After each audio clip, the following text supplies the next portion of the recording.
Chapter 771. Ning Shu wanted to groom Sinan, but the old man at home wanted to give the company to Shi Mucheng, which was impossible. If the company was given to Shi Mucheng, he would be at the mercy of others.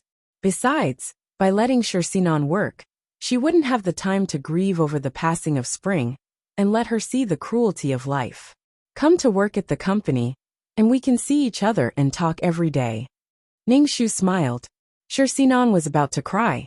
She said in a choked voice, "Mom, other mothers tell their children to study hard, but Mom actually wants me to give up on studying and go to work." Ning Shu thought, what the fuck? There was really no way to communicate with a one-track mind. Ning Shu said indifferently, "I'm just asking you to go to the company on the weekend. I'm not asking you to stop studying." "But Mom, I want to study hard and get into university," Sinan said. "If you want to go to university, it's just a matter of minutes." Ning Shu suppressed the riot in her heart. Sinan wasn't a child from an ordinary family. If she had the time to stay up late and study, she might as well learn something practical. Ning Shu said calmly, "You can go to any school you want." "Mom, I want to rely on my own hard work," Sinan said stubbornly. Ning Shu felt helpless. As long as you're happy. The communication between a man and a woman was really different. Sinan and Shi Mucheng were one way to communicate, and another way to communicate with her. Like repelling like. Ning Shu didn't force Sinan to work at the company anymore.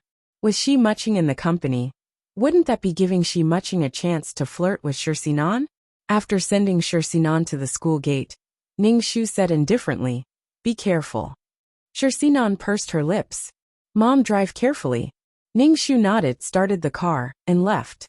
When they arrived at the company, Ning Shu's secretary said to Ning Shu, "President, the vice president was in a car accident." Ning Shu thought, "Ha ha ha."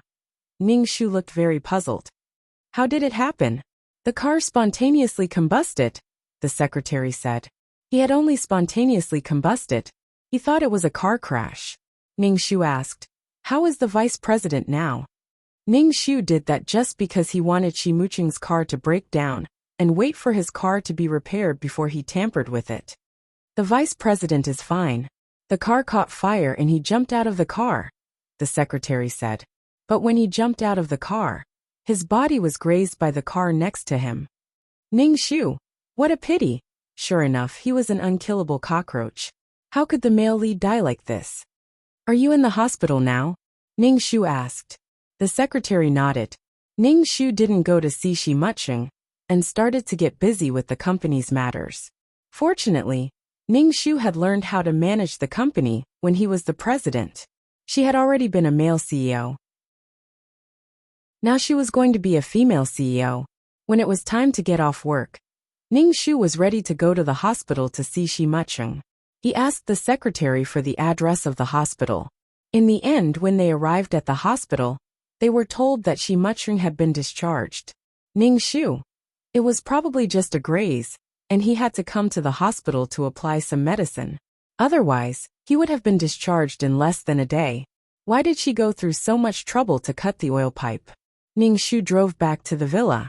When he entered the house, he saw Shi Mucheng leaning against Sinan. One of his calves was wrapped in gauze. Shi Mucheng's hand was on Sinan's shoulder, and half of his body was on top of Sinan. Sinan supported Shi Mucheng. It was probably because Shi Mucheng was too heavy that she had to exert a lot of effort. Her small face was red. This bitch really knew how to find opportunities. There were so many servants at home, but she insisted on Sinan supporting her. She didn't let go of any chance of physical contact. After Sinan helped Shi Mucheng to the sofa, Ning Shu walked into the living room. He raised his eyebrows and asked Shi Mucheng, "Why did you suddenly get into a car accident?" Shi Mucheng's gaze swept across Ning Shu's face. He shrugged and said, "Who knows? Maybe someone wants me dead." Sinan stared at Shi Mucheng with wide eyes and asked, "Who would want Uncle dead?" "I'm an eyesore to some people, so they want to get rid of me." Shi Mucheng's gaze stayed on Ning Shu's face. "I checked the garage, and found that there was gasoline dripping on the ground where I parked." Shi Mucheng's voice was cold. Sinan was a little confused. She rolled her eyes and didn't say anything. Ning Shu looked calm and didn't look guilty at all. He smacked his lips and said, "It's a pity that the car cost tens of millions. It's also because you don't pay attention to maintaining the car." Shursinan smiled and said, "As long as you're fine, it's fine. If you lose the car, you can buy another one. People are the most important."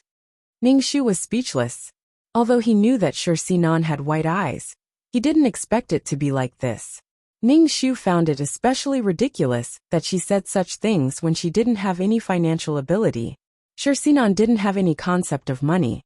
For her, she could buy anything she wanted with a swipe of her card. She wouldn't scrimp and scrimp for cosmetics and bags like ordinary girls. To be honest, Shursinan's life wasn't worth tens of millions. If someone paid to kill Shursinan's price definitely wouldn't be high. She had no value at all. Ning Shu frowned tightly, his face full of annoyance.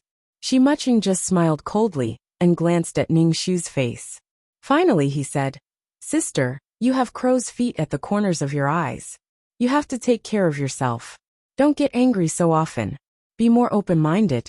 Otherwise, what if you die of anger?" This body was already more than 40 years old. Mocking a woman like this was simply forcing her to flip out at any moment. Ning Shu smiled. "I'm not angry. Why should I be? I wasn't the one who got into the car accident." Shursinan knew that Ning Shu was angry, but she didn't know why. Shursinan felt that her mother had changed. She wasn't as gentle to her as before, which made Sinan a little angry. She stiffened her neck and didn't speak to Ning Shu. Besides, she didn't feel that she had done anything wrong. Ning Shu went upstairs to take a shower. Ning Shu wasn't tired in the face of the ruthless Shi Muching. But in the face of Shirlina's daughter, Ning Shu felt powerless from the bottom of his heart. Ning Shu didn't know if he was too realistic. In the face of such an innocent and beautiful Shursinan, he wanted to strangle her to death. Children were all debts. Encountering a daughter like Shursinan, Ning Shu felt that Shirlina must have destroyed the universe in her previous life to have committed such a huge sin. Shursinan wasn't like the straightforward and swift Shirlina at all. The romance in her bones was from her father. All of them were otherworldly, but Shirlina was stained with the stench of money. This car accident had scratched Shi Muching's skin a little and made him alert. He had to think of a new way to kill Shi Muching, but he couldn't put himself in danger. Shi Muching had dark forces under him and a company on the surface. It was really difficult to deal with. Chapter 772. But there was a hurdle to overcome first, which was Shursinan's 18th birthday. Although Ning Shu didn't like Shursinan, she couldn't watch Shi Muching bully Shirlina's daughter like this. If she could help Shursinan avoid this incident, she might get more points. But even if she avoided it this time, there would be the next time, and the time after that. She couldn't hang Shursinan on her belt. She was so tired that her heart was about to explode. During dinner, Shi Muching glanced at Ning Shu and said to the old man, "Dad, I want to call the police to investigate this car accident." Shi Muching's eyes were fixed on Ning Shu as he spoke. Obviously, he was implying something. The old man glanced at Shi Muching and then at Ning Shu. He didn't say anything for a long time. Ning Shu ate calmly. "Who are you trying to scare? Your car was burned to such an extent. What can you investigate? Buy a new car." The old man tried to smooth things over. Shi Muching's expression was cold, and his eyes flashed with hostility. He said indifferently, "I'll listen to you, Dad." Ning Shu didn't say anything and ate silently. Most of the dishes on the table were eaten by Ning Shu. Shi Muching put down his chopsticks and said to Shursinan, "Niece, come and help uncle to the sofa." "Okay." Shursinan put down her chopsticks and was about to stand up to help Shi Muching. Ning Shu pressed Shursinan to the chair and said with a smile, "Brother, let me help you." Ning Shu walked around the table and walked to Shi Muching's side. Shi Muching narrowed his eyes slightly and said with a smile, "Thank you, sister." Shi Muching said as he stretched out his arms. Ning Shu helped Shi Muching to the sofa. When Shi Muching sat on the sofa, Ning Shu kicked Shi Muching's wound. Shi Muching groaned, and his face was a little pale. He turned to look at Ning Shu. Ning Shu smiled. "Brother, what else do you want?" Shi Muching's eyes flashed with hostility, but he smiled. "Thank you, sister." His voice was filled with mockery and malice as he called her sister. Ning Shu said, "If you need anything, just call the servants at home. Tomorrow, I will buy you a pair of crutches, so that you can go wherever you want." There was a sinister smile on Shimuching's face, which made him look evil. "Thank you, sister. Buy a few more just in case." Ning Shu smiled, not caring about Shimuching's curses and threats at all. When Shimuching saw the calm Ning Shu, his expression was a little unhappy. He turned to Shursinan and said, "Niece, in order to repay you for helping your uncle today, you can ask your uncle if there's anything you don't understand about your homework." "Okay," Shursinan replied with a smile. Her eyes were curved, and she looked obedient and lovely. "Sinan is such a good girl." Shimuching winked at Shursinan. Then she turned to Ning Shu and said, "Sinan is really a beautiful and tender girl." Ning Shu. She actually used tender to describe Shursinan. This kind of lewd description. This bitch was deliberately using Shursinan to provoke her and sow discord between her and her daughter. However, when Ning Shu saw such a well-behaved Shursinan, she sneered in her heart. Behind every great scumbag, there was a woman shrouded in the glory of the Virgin Mary. The scumbag slapped her, gave her a sweet date, and vowed to repent, which made her heart soften. She was abused to death, fell into the water in a car accident, was schemed against to have a miscarriage, lost her mother, lost her father, and her whole family died. As long as the female lead didn't die, she would fall in love with the perverted scumbag and be willing to bear his children. "You scumbag, I'm cheap." When the scumbag met the saintess, it was better than countless people in the world. Ning Shu said to Shursinan, "Your uncle is injured. Let him have a good rest. Go to my room, and I will explain the questions to you." Shursinan looked at Shimuching and was about to nod when Shimuching said, "Sister, I only injured my leg, not my brain. I can explain the questions to my niece. Besides, I only have one niece. If I don't treat her well, who will I treat well?" Shimuching raised her eyebrows and touched her lips with her slender white fingers. Ning Shu smiled provocatively. His movements were incomparably devilish and full of charm. Sure enough, women loved bad men. She could be flirted with any minute. Ning Shu just wanted to give her a big slap in the face. What a pretentious prick. "Do you want your uncle to explain the questions to you?" Ning Shu asked Shursinan. Shursinan looked into her mother's and uncle's eyes, and suddenly had the illusion of facing a life choice. Shursinan saw that her uncle was winking at her. That kind of gaze made Shursinan's face burn, and even her heart beat faster. Shursinan felt that she was now in an inexplicable atmosphere.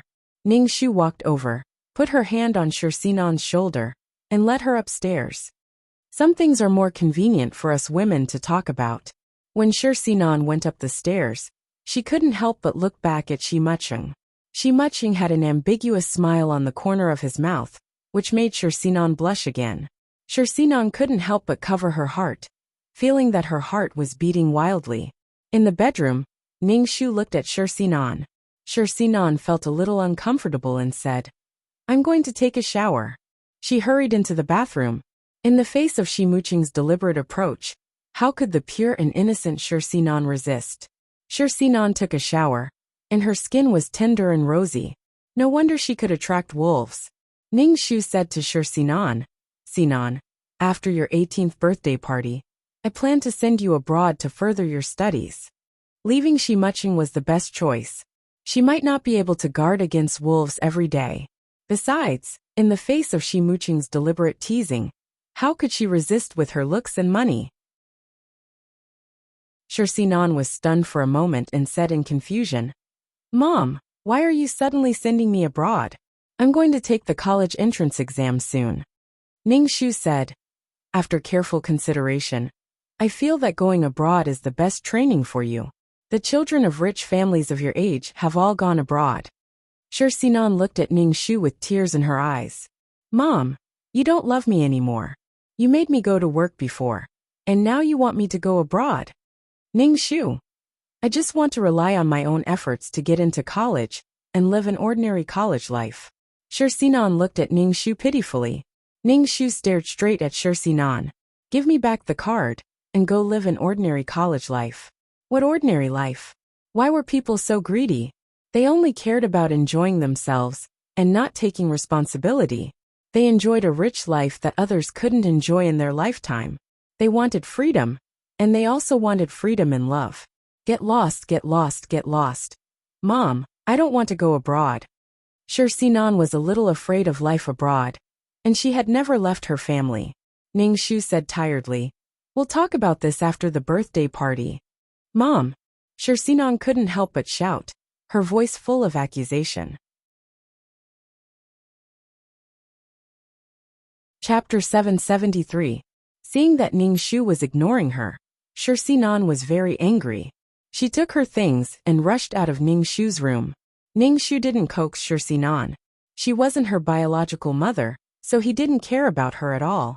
After Sinan left, Ningshu set up a spirit gathering array in the room and began to cultivate.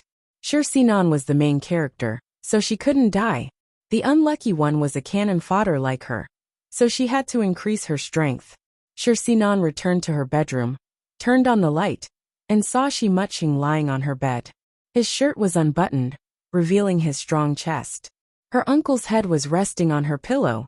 For some reason, when Sinan saw this scene, she felt that her uncle was really sexy to death. Sinan felt that the temperature in the room was very high, and the blood in her body was boiling. She was sweating all over, and didn't know where to put her hands and feet. This was obviously her room. Why did it feel like she had barged in by mistake? Sinan couldn't even straighten her tongue. She stammered, "Uncle, Uncle, why are you in my room?" Shimuching raised his hand to block the light. He looked around and raised his eyebrows. "This is your room." "Sorry, I'm in the wrong room." Sinan waved her hand. "It's okay, Uncle. You can go back to your room." Shimuching sat up, leaned back, and supported himself with his hands on the bed. His shirt reflected the shape of his muscles. He said lightly, "My leg hurts. Come and help me." Sinan walked over to the bed and reached out to help him up. Shimuching smiled and grabbed Sinan's arm. With a little force, he pulled Sinan into his arms. Shimuching wrapped his arm around Sinan's waist. Their bodies were tightly pressed together, and the warmth of their bodies radiated through their clothes. Sinan was stunned at first. She stared blankly at Shimuching's face. It was suffocating up close, and their breaths intertwined. As if she had been scalded, Sinan hurriedly jumped away. Her little face was full of confusion. She stammered, "Uncle, Uncle." Sinan felt as if she was sick. When she saw Shimuching, she always felt uneasy in her heart. She wanted to escape from Shimuching, but she couldn't help but approach him. Shimuching smirked and looked at Sinan. "What's the matter? Can't I help Uncle up?" Sinan controlled her urge to run away, but she didn't dare to get close to Shimuching. She stood there in a daze. Seeing that Sinan was about to cry, Shimuching asked, "Did something happen to you?" Sinan immediately slumped her shoulders and said, "Mom wants to send me abroad." Shimuching's eyes sharpened, and he asked softly, "Does Sinan want to go?" Sinan immediately shook her head. "I don't want to go. I don't know anyone overseas, and it's so far away. I'm a little scared." Shimuching smirked. "I can help you." Sinan immediately looked at Shimuching and asked, "Uncle, do you have any ideas?" "Go to your grandpa. I'll speak for you," Shimuching said as he got up from the bed. Sinan immediately ran over and hugged Shimuching's neck. She jumped happily and said, "Thank you, Uncle. You're so nice." Shimuching lowered his head slightly and took a deep breath of Sinan's scent. The corners of his mouth curled into a sinister smile. Sinan belatedly realized that she was hugging her uncle, so she quickly let go of Shimuching's neck. Her face was red, and she was at a loss. "I'm sorry. I didn't do it on purpose." Shimuching smiled and said, "Uncle likes Sinan's closeness." Sinan was angry that Ningshu wanted to send her abroad.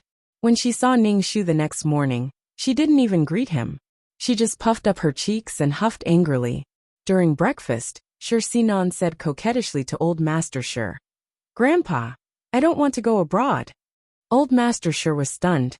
"Go abroad?" Shimuching just raised his eyebrows and looked at Ningshu with a half-smile. "I didn't say you should go abroad," Old Master Shi said.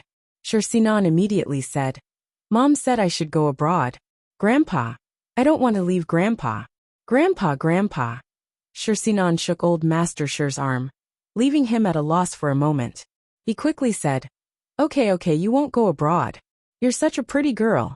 You can't go abroad and spoil yourself. Muching held his coffee and said calmly, Why do you have to go abroad? Do you think you can gild yourself if you go abroad? The atmosphere overseas is very bad. Chaos, AIDS, drug abuse. 9 out of 10 children of rich families will be infected with bad habits when they go abroad. They won't learn anything, and will become arrogant instead. Thank you, Uncle. Sinan smiled at Muching. Old Master Shi nodded. You can't go. Old Master Ningxu said. Sinan's character is not suitable for going abroad. Mom, you see, Grandpa and Uncle don't approve of me going abroad. Sinan said to Ningxu. Ningxu was speechless. Damn it, she was the bad guy. Ningxu really wanted to flip the dining table. You can do whatever you want. Who the hell wants to care about you? Did you really think that others were willing to make such plans for you? Even if Sinan wanted to go abroad, it was impossible for her to go alone. Arrangements had to be made. Ningxu didn't know if Sinan couldn't bear to part with her handsome uncle. Dad, whatever you say, Ningxu said calmly. Sinan's face suddenly broke into a smile. Thank you, Grandpa. Thank you, Uncle. Then she said to Ningxu, Thank you, Mom. The corners of Muching's mouth curled up, and he took a sip of coffee. There was a gloating smile on his face. Ningxu silently chanted the heart-cleansing mantra in his heart. He ate breakfast, finished 3 sandwiches, and drank a glass of milk. I'll take you to school, Ningxu said to Sinan. Sinan was angry and guilty. Previously, she had roped in Grandpa and Uncle to pressure her mother. Now, she wanted to teach her a lesson on the way to school. Seeing that Sinan wasn't speaking, Ningxu asked, Aren't you going to school today? Isn't there a lot of homework? Sinan reluctantly picked up her bag and followed Ningxu out of the villa. After the car left the villa, Ningxu stopped the car by the roadside and said, Sinan, you have to keep a distance from your uncle. Why? Sinan asked Ningxu. Uncle is family. You have to keep a distance from family. Your uncle is your elder, and he's also a man. Of course you have to keep a distance, okay? Ningxu felt exceptionally tired. Just like how you treat the boys in school. You have to keep a distance. If she could keep a distance from the boys in school, why couldn't she keep a distance from Muching? Don't talk nonsense about your uncle being family. It's not the same. Sinan shook her head. Uncle is different from my classmates. It was indeed different. Her classmate wasn't as handsome as her uncle. Chapter 774. Ningxu couldn't figure out why Sinan refused to listen to her. Ningxu almost couldn't suppress her irritation. Ningxu took a deep breath and said, You're a girl. You have to keep a distance from men, even if it's your uncle. I know. Sinan pursed her lips and nodded. Ningxu said, Since you know, you have to do it. Mom, what's wrong with you? Why do you insist that I keep a distance from uncle? We live under the same roof and see each other all the time. How do you expect me to avoid uncle? Sinan couldn't stand it anymore and said, Mom, I think you've become very strange recently. She was talking back again. The veins on Ningxu's forehead were throbbing.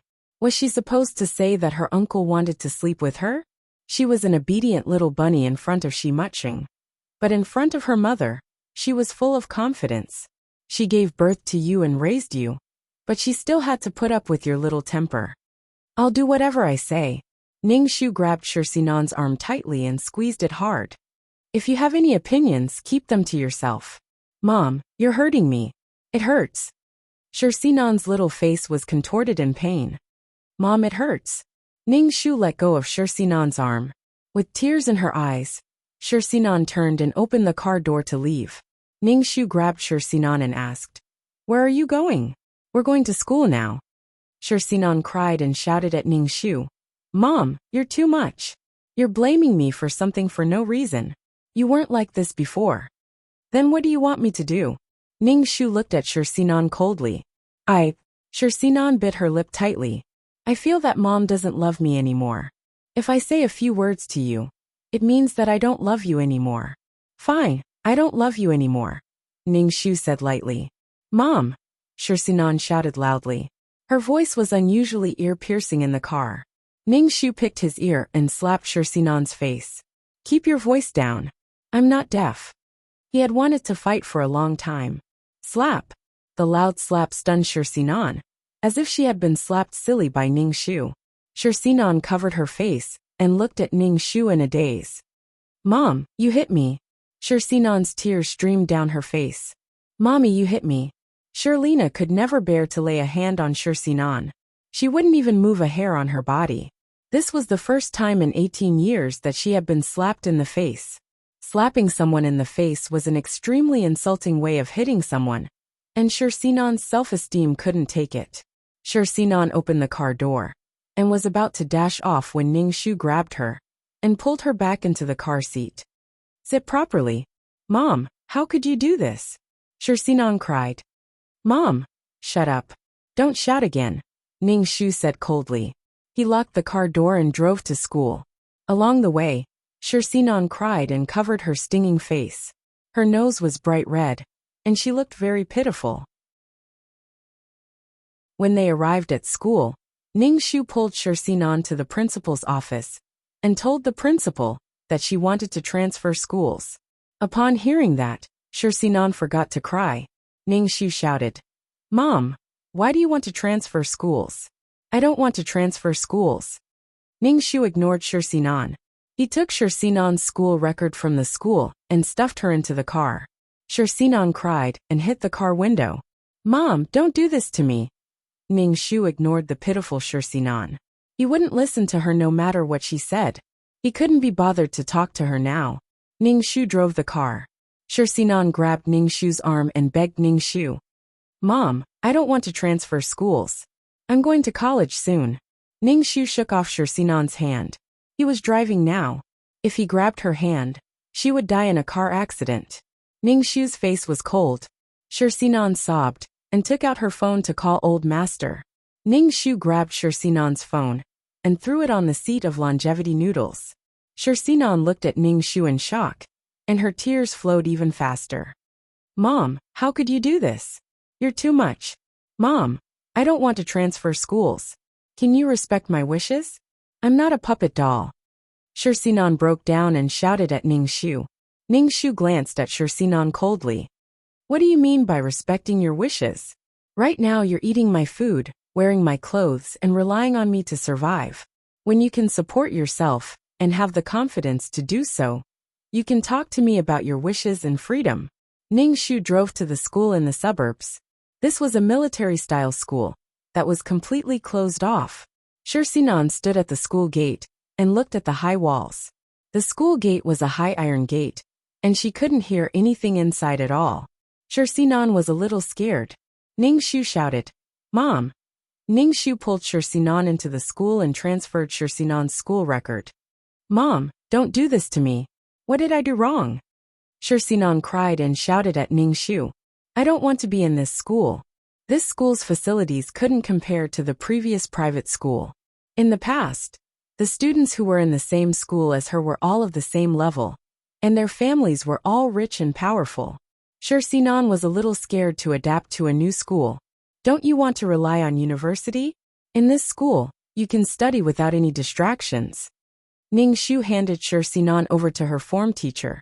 The form teacher was a woman in her 40s, and she had a strong and tough aura.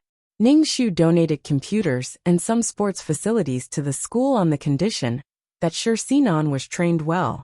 Ning Shu confiscated Shirsinan's bank card and phone. Shirsinan's eyes were filled with tears. Mom, what should I do without these things? I've already paid for your tuition and meals. You don't need money at all in school, Ning Shu said indifferently. Mom! Shirsinan still wanted to plead with Ning Shu. Shirsinan's form teacher said to Shirsinan, Shirsinan, please go into the classroom. The form teacher spoke with an authoritative tone. Shirsinan bit her lip and entered the classroom. Ning Shu's form teacher said, I'll have to trouble you with this child. Besides me, no one can take her away. If anyone comes to visit her, please call me. They can only visit if I say so. Okay. Ning Shu finished dealing with Shirsinan's matter and left the school. This kind of military-style school was generally for children with poor self-control or serious internet addiction. The military-style school was very strict, and they had to do everything by themselves. Most importantly, they had to undergo physical training. Shirsinan's delicate body ran around the field under the sun, ate from a big pot of rice, slept in a dormitory with many people, washed her own clothes, and had no servants to serve her. She could only rely on herself. Shirsinan, who didn't do any household chores, couldn't take it. Chapter 775. Ning Shu had long been impatient with Shirsinan. Out of sight, out of mind. The most important thing was that this kind of school only had one day off every month. This way, they could avoid Shimuching. After leaving the school, Ning Shu went to a rather high-end clubhouse. Ning Shu parked the car at the entrance and looked at the clubhouse. This clubhouse belonged to Shimuching. The most important thing was that it hid filth. The most profiteering was either drug trafficking or prostitution. This clubhouse had both. Moreover, this clubhouse was for rich people to play. It went the high-end route. Otherwise, how could Shimuching have so much capital? With the money that his uncle had taken away back then, how could he have developed to this state? This story should be called My Husband. This clubhouse was discovered by Shirlina. Since she regarded Shimuching as her biggest competitor, it was impossible for Shirlina not to investigate Shimuching. She found out that Shimuching wasn't her uncle's son, and also discovered Shimuching's power. Before she could do anything, she was hit and killed. The driver took the initiative to admit that he was drunk. Even if the driver was put in jail, Shirlina was already dead. Ning Shu scanned the clubhouse. It would take some time to infiltrate the interior, and it would be a little difficult. However, even if it was an iron bucket, he could still find a crack. Ning Shu decided to find a private detective. Ning Shu's purpose of finding a private detective was to obtain the situation in Shimuching's clubhouse, especially evidence of prostitution and drug trafficking. Ning Shu wasn't afraid of spending more money. Private detectives were a product of the gray area. Whether it's photos or videos, it's fine, Ning Shu said to the private detective. Ning Shu took out a few stacks of money from his bag. Take this money to bribe the clubhouse's staff. Bribe them if you can. The private detective took the money and accepted the task. However, Ning Shu said, "You and I both need to keep this matter a secret. The background of this clubhouse is not simple. If you tell anyone, I won't be able to survive." Ning Shu nodded. Okay. After talking to the private investigator, Ning Shu went to the company to work. She suddenly felt very good. Without Shirsinan by her side, she didn't feel like she was going crazy anymore. When he got off work in the evening, Ning Shu returned to the villa. When he walked into the house, he saw Shimuching in the living room, constantly looking at the door with a puzzled and worried expression. Shimuching looked out of the window from time to time. The sky was already turning dark. Ning Shu sneered in her heart. You can just wait and see. When Shimuching saw Ning Shu, he couldn't ask Ning Shu where Shirsinan had gone. He looked a little anxious. Shimuching walked to the front of Ning Shu. Ning Shu deliberately bumped into Shimuching heavily. Shimuching's figure didn't even shake. His lower body was steady. Moreover, it was under the condition that he was injured. From this, it could be seen that Shimuching's martial strength was not weak. How could he not have any self-defense ability since he was young? He should be proficient in grappling techniques. It seemed that it would be troublesome to get close to him. Shimuching narrowed his eyes and looked at Ning Shu. He said indifferently, "Sister, shouldn't you apologize to me for bumping into me?" Ning Shu said, "Sorry, I left in a hurry." Shimuching sized up Ning Shu with a suspicious look in his eyes. He had obviously sensed that the woman in front of him had some martial strength. He didn't know that his sister knew how to fight. Ning Shu went upstairs. As soon as he reached the bedroom, the phone in his bag vibrated.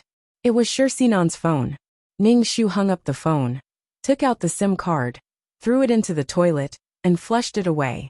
Downstairs, Shimuching listened to the notification on the phone, frowned tightly, and kept looking out the door. When Ning Shu went downstairs, He saw Shimuching walking around the living room with his lame leg. What was this called? He said he was taking revenge on Sinan, but deep down, he was worried about her. Bitches were pretentious. Shimuching picked up his phone and called Sinan again, but the result was the same. Ningshu drank water leisurely. He couldn't get through even if he blew up the phone. It wasn't just the SIM card. Ningshu also deleted all the social media accounts on Sinan's phone and changed the passwords for the ones that couldn't be deleted. Even if she went online at school, Sinan wouldn't be able to contact her family, so she had to stay at school. Shimuching called several times in a row, but couldn't get through. He was shrouded in a powerful aura, full of murderous intent and hostility, and his face was extremely cold. Shimuching frowned even more when he saw Ningshu's leisurely look. It was already dark outside, and Sinan hadn't come back yet. Shimuching was angry and anxious. As he flirted with her, he gave her his heart. When it was time for dinner, the old man came back from visiting friends and found that one person was missing in the house. Ningshu said, "Where's Sinan? Why didn't she come down for dinner?" Shimuching stared at Ningshu. Ningshu gulped down a bowl of soup, wiped his hands slowly, and said to the old man, "I sent her to the military management school." The old man was stunned for a moment.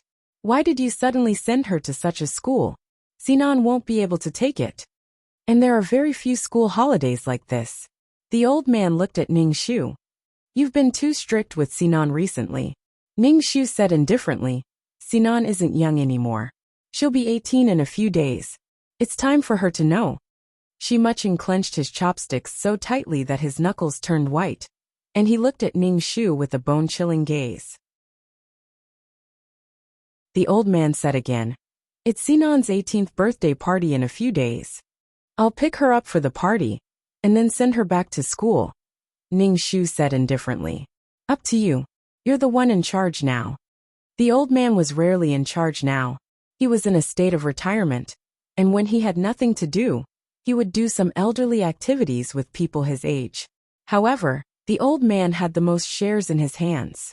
It seemed that Ningshu was in charge, but the old man was still the one in charge when it came to the big decisions. Shimuching looked at Ningshu coldly. He hadn't let Sinan go abroad in the morning, and in the blink of an eye, he had sent her to a closed military management school. "Sister, what are you worrying about?" Shimuching said coldly with a smirk. "I'm afraid that the dog will miss it," Ningshu replied. Sinan was a delicious bun, and Shimuching was a dog. Shimuching curled his lips. "Something that can make people miss it is a good thing. They'll definitely try to get it." Ningshu said indifferently, "I'm just afraid that the dog will break its teeth." Shimuching narrowed his eyes slightly. "Something that you've worked so hard to get is a good thing. No, it's better to get it and then destroy it. What's mine is mine. I won't give it to anyone else even if it's destroyed." Ningshu thought, "Bitch. This thing should be Sinan." It was really inexplicable. She hated the Shi family for no reason. This was a feud between the Shi brothers, and it had nothing to do with Shimuching, who didn't have the Shi family's bloodline.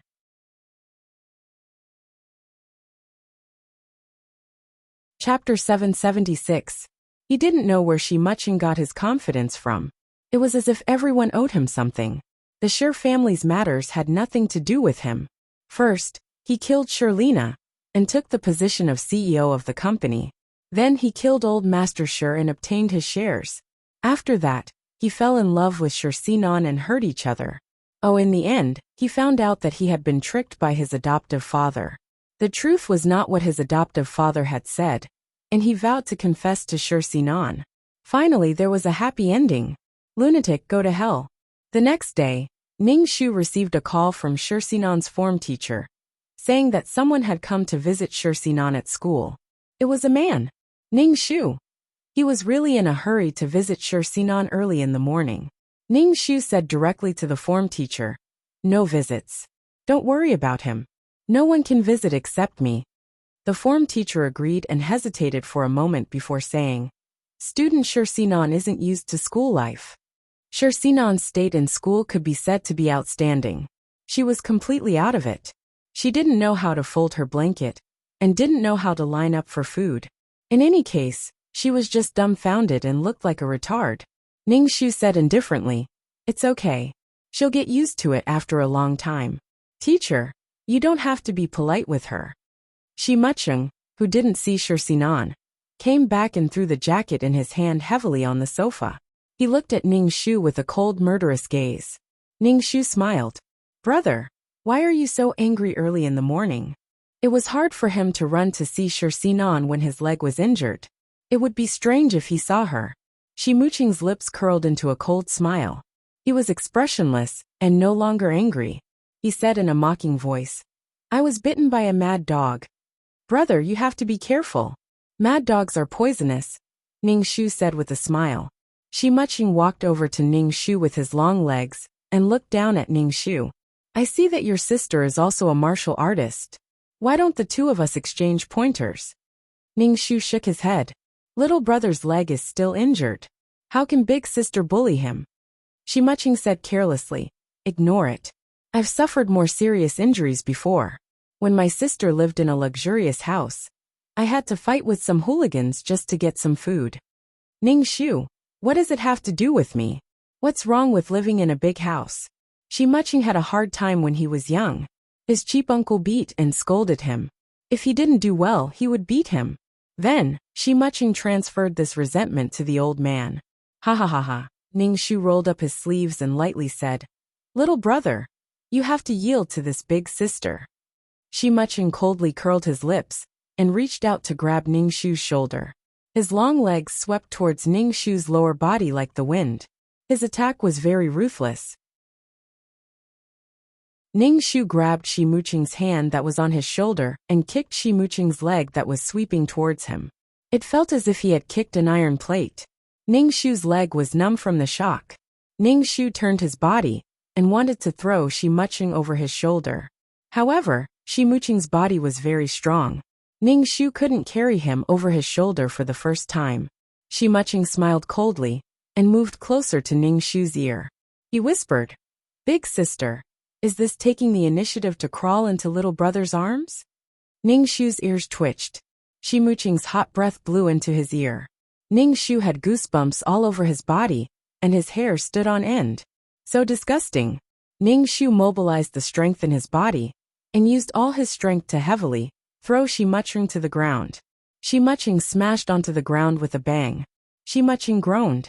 Just as he was about to get up, Ning Shu stepped on his chest and crushed it with all his strength. Shi Mucheng felt that this woman's leg was like a huge rock pressing down on his chest. His heart couldn't take it anymore and was beating very fast. Ning Shu smiled. "Little brother, why are you really letting big sister do it?" Shi Mucheng, on the other hand, was lying on the ground with a comfortable expression. He rested his head on his palm and said indifferently, "It's very comfortable to be under big sister's feet." "Is that so?" Ning Shu smiled and used all his strength to crush his chest. Shi Mucheng groaned, and his face was a little pale. "Is it comfortable?" Ning Shu asked. Shi Mucheng reached out and grabbed Ning Shu's ankle. His thumb scratched the skin of Ning Shu's ankle.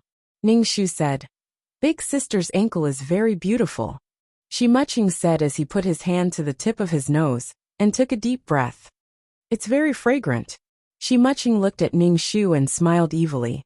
Ning Shu didn't get angry and said indifferently, "Is that so?" "It's very fragrant." Shi Mucheng took another breath and seemed to be savoring the aftertaste. Ning Shu said indifferently, "I didn't wash my feet." Ignoring Shi Mucheng's somewhat stunned expression, he raised his foot and stepped on Shi Mucheng's face, crushing it with all his strength. Shi Mucheng grabbed Ning Shu's ankle and used all his strength. Ning Shu fell to the ground. Shi Mucheng turned over and pressed down on Ning Shu. Ning Shu kicked Shi Mucheng away and kicked him a short distance away. Shi Mucheng covered his chest and coughed, wiping the blood from his nose that was stepped on by Ning Shu. Shi Mucheng looked at Ning Shu and actually laughed. "I didn't expect big sister to be so powerful." Thanks for letting me win, little brother," Ning Shu said with a smile. Ning Shu picked up his bag and left the villa to go to work. Shi Mucheng wiped the blood on his lips with his thumb and looked coldly at Ning Shu's back. Ning Shu left the villa. As soon as he got into the car, he immediately rubbed his ankle with a grimace. The ankle that was pinched by Shi Muching had turned a little purple. The day before Shi Sinan's 18th birthday, Ning Shu went to school to pick Shi Sinan up to attend the banquet. When Ning Shu saw Shi Sinan, he was a little surprised because the current Shi Sinan was a little different from the previous Pifimai. The current Shi Sinan's skin was a little darker than before. It was probably because she didn't have any natural cosmetics to maintain her skin, which made her skin a little rougher. She was a lot more haggard, and was a little different from the sweet and obedient girl from before. So a fair complexion covered up three ugly things. When Shi Sinan saw Ning Shu, tears fell down her face. She looked at Ning Shu and didn't speak for a long time. Ning Shu said to Shi Sinan, "Get in the car." Shi Sinan wiped her tears and got into the car. She looked at Ning Shu and said in a sobbing voice, "Mom, what did I do wrong? Why are you doing this to me?" Ning Shu raised his eyebrows. "What did I do to you? You said you wanted to go to university, so I transferred you to this kind of school. You'll be in school for a month, and no one will disturb your studies," Ning Shu said with a cold expression. "But this school is really bad, Shi Sinan said while crying. She had to run every day, and she had to wash clothes. She had never washed clothes before. In the morning, when she was still asleep, she was woken up by the noisy whistle, and had to fold her own quilt. She folded it neatly, and it was as angular as a piece of tofu. If she didn't fold it well, the teacher would make someone fold it until it was done."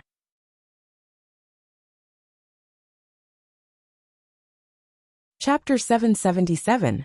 Anyway, this school made Shi Sinan feel at a loss. The pace was so fast that she had to do something at one point, and then what to do at the next point. Shi Sinan had no way to adapt to such a life at all. She didn't have a closet of clothes for her to change into, and the school only gave her 3 sets of uniforms. Shi Sinan didn't know how to wash clothes. The clothes were soaked in the water, and then hung on the drying rack wet. She didn't even know how to twist them. The food wasn't as delicious as the food at home, which made Shi Sinan very uncomfortable. Once Shi Sinan even ate a green worm. This made Shi Sinan lose her appetite for the whole day. Shi Sinan almost lived with tears in her eyes. She just wanted her family to quickly come and take her away. Her phone was confiscated, and she couldn't contact her family. Shi Sinan felt that she had fallen from one world to another. "Mom, I don't want to go to that school," Shi Sinan pleaded with Ning Shu. "It's okay. You're about to take your exams. When you enter university, you'll leave that school," Ning Shu said indifferently. Shi Sinan was about to break down. Ning Shu shouted sharply, "Mom, you weren't like this before. Mom, you don't love me anymore." Ning Shu smiled very gently. "Of course I do. Why wouldn't I love you? But why did you send me to such a school? Mom, I want to go back to my previous school. Please, I will listen to you in the future," Ning Shu pleaded. Ning Shu reached out to touch Shi Sinan's head and said, "Good girl, be good." Shi Sinan seemed to be frightened. Her body convulsed, and she cried silently. As soon as she got home, Shi Sinan rushed into the house, ready to find her grandfather, and beg him not to let her go to the military management school. Shi Sinan had just rushed into the living room when she saw Shi Muching sitting on the sofa. For some reason, Shi Sinan immediately covered her face, not wanting Shi Muching to see her in such a sorry state. When Shi Muching saw Shi Sinan, he stood up and walked towards her. But after taking 2 steps he stopped. He glanced at Shi Sinan and said, "Why didn't you say hello when you saw your uncle?" Shi Sinan lowered her head and called out softly, "Uncle." Shi Muching looked at Shi Sinan's body, which made Shi Sinan's face a little hot. Shi Muching said, "Yes, you've lost a lot of weight." When Shi Sinan heard this, she felt a lump in her throat and almost cried. Ning Shu drove the car to the garage. When he reached the living room, he saw Shi Sinan and Shi Muching standing opposite each other. There was an inexplicable atmosphere between them. Ning Shu walked over and held Shi Sinan's hand. "Go upstairs and take a shower. Your grandfather will be back later." Shi Sinan kept her head down as she followed Ning Shu upstairs. She felt that her uncle's gaze was fixed on her. Shi Sinan's heart warmed. At least her uncle cared about her. He didn't want her mother to be so cold and heartless. Shi Sinan took a shower and took out an exquisite and beautiful dress from the wardrobe. She looked at herself in the mirror and realized that her face didn't match the dress. She used to look beautiful in it, but her skin was a little tanned at school, so she didn't look the same in the dress. Sinan bit her lip tightly, picked up the makeup on the dressing table, and put a layer of powder on her face and neck. Only then did she look much better. Ning Shu was waiting for Sinan outside the room. When Sinan came out, Ning Shu saw that Sinan had paled several shades. Did she put on makeup? Sinan felt a little uncomfortable under Ning Shu's stare. She called out, "Mom." "Yes, your grandfather is back," Ning Shu said. Sinan immediately held onto the handrail and ran downstairs. Ning Shu heard Sinan whining to old master from upstairs. Anyway, she didn't want to go to that unlucky school anymore. It was simply a disaster. Old master had previously rejected Ning Shu's request to not let the child go abroad, so he couldn't object again. Old master smiled at Sinan and told her that her mother was doing it for her own good. Sinan was stunned. She wanted to cry, but when she thought of the makeup on her face, she forced herself to hold back her tears. Seeing Sinan like this, old master said, "See, Sinan has become much stronger after going to such a school." "Ning Shu, ha ha ha ha," Shimuching said casually. "Sinan is the eldest daughter of the Shi family. She doesn't need to go to such a school to waste her time. There are some things that she doesn't need to do personally. It's simply a waste of time. If she has the time to wash clothes, she might as well learn something useful and create more value. Sinan doesn't have the life of washing clothes or folding blankets." Sinan was very touched to see Shimuching speak up for her. She whispered to Shimuching, "Thank you, uncle." Shimuching smiled. His eyes met with Ning Shu, who was standing on the stairs. The corners of his mouth curled up into a mocking and contemptuous smile. He looked at Ning Shu, but said to Sinan, "I'm your uncle. It's only right for me to dote on you." Ning Shu's expression was cold, and he ignored Shimuching's mockery and provocation. Old master said, "Don't think too much. Tomorrow is your birthday party. You have to be beautiful and happy." Sinan acted coquettishly for a long time, but her grandfather didn't feel comfortable, which made her very depressed. After dinner, Ning Shu said to Sinan, "Sleep with me tonight." Ning Shu was afraid that something would happen at night. Shimuching's beastly nature would be unleashed. After midnight, Sinan would be 18 years old. Sinan was angry that her mother treated her so coldly. She said, "I'll sleep by myself. I'm not a child anymore. Didn't you say that I need to be independent?" She had a glib tongue, but in front of Shimuching, it was as if she had cut her tongue. Ning Shu didn't say anything. He went back to his room, set up a spirit-gathering array, and cultivated for a while. At about 10 o'clock, Ning Shu took the key and opened Sinan's room. He planned to stay in Sinan's room tonight. As soon as Ning Shu opened the door, he saw Shimuching sitting by the bed and Sinan sitting on the bed. When Sinan saw Ning Shu, he immediately called out in a panic, "Mom." Shimuching turned his head. When he saw Ning Shu, the corners of Ning Shu's mouth curled up, looking fearless. Ning Shu was furious. He clenched his fist and was about to hit Shimuching's face. Shimuching quickly grabbed Ning Shu's fist and curled the corners of his mouth. "I've been tricked once. Don't you think I'll be on guard?" Ning Shu sneered. "What are you doing in Sinan's room in the middle of the night?" Shimuching sneered. "Do you think ouch?"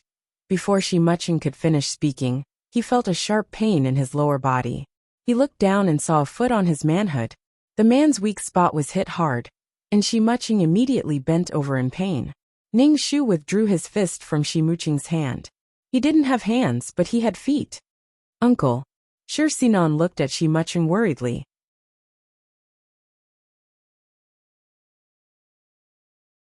Chapter 778. Ning Shu looked at Shimuching, who was leaning against the wall with his legs between his legs. Murderous intent rose in his heart, and he decided to kill him directly. Shimuching was in so much pain that cold sweat rolled down his forehead. He looked at Ning Shu with bloodshot eyes, and the atmosphere was stagnant. Sinan hurriedly got out of bed and stood in front of Ning Shu, holding up an exquisitely wrapped box. "Mom!" Sinan said to Ning Shu. Uncle is here to give me a birthday present. Ning Shu pushed Sinan away and said coldly, Can't the birthday present be given at the banquet tomorrow? Uncle said that he would give me a special surprise, Sinan said quickly. Uncle said that there is a present now, and there will be a present tomorrow. Shut up, I didn't ask you. Ning Shu scolded. He came to your room in the middle of the night to give you something. He is your uncle. In ancient times, even biological siblings had to be careful and wouldn't easily enter a woman's boudoir. He is just your uncle. Sinan was stunned by Ning Shu's scolding, and then she said, What era is this? Even if the era had changed, the difference between men and women still existed. Moreover, Shimuching had unfathomable feelings for Sinan. Could it be that Sinan as a woman didn't have any strange feelings? She should still have some feelings about whether he treated her as a junior or a woman. Ning Shu took a deep breath and felt that his lungs were about to explode. If it weren't for the fact that Sinan was the star of the banquet tomorrow, Ning Shu really wanted to slap her into a pig's head. Fortunately, she wasn't his daughter. Ning Shu ignored Shimuching, whose face had darkened, and took Sinan's hand to the old man's bedroom. Ning Shu knocked on the old man's door. The old man had already fallen asleep. He opened the door in a daze and saw Ning Shu's angry face. Sinan looked uneasy and asked, What's the matter? Dad, what does Shimuching mean by going to Sinan's room in the middle of the night? What does he want to do? Ning Shu said, You'd better investigate this Shimuching. Grandpa, Uncle came to my room to give me a birthday present, said Sinan. The old man smiled. It's just a gift. I'll talk to him tomorrow and tell him to be careful. Dad, Ning Shu frowned. Go to sleep, the old man said. You're old. You can't stay up late. The old man closed the door as he spoke. Ning Shu let out a long sigh. He pulled Sinan to his bedroom and said to her, Sleep here. Sinan held the gift from Shimuching tightly in her hand. She hadn't opened the gift yet, so she didn't know what was inside. Seeing that Ning Shu was about to leave, Sinan hurriedly asked, Mom, where are you going? To see your uncle, Ning Shu said. Sinan immediately said, Mom, there's nothing between uncle and me. Mom, don't fight with uncle anymore. By the time something happened, it would be too late.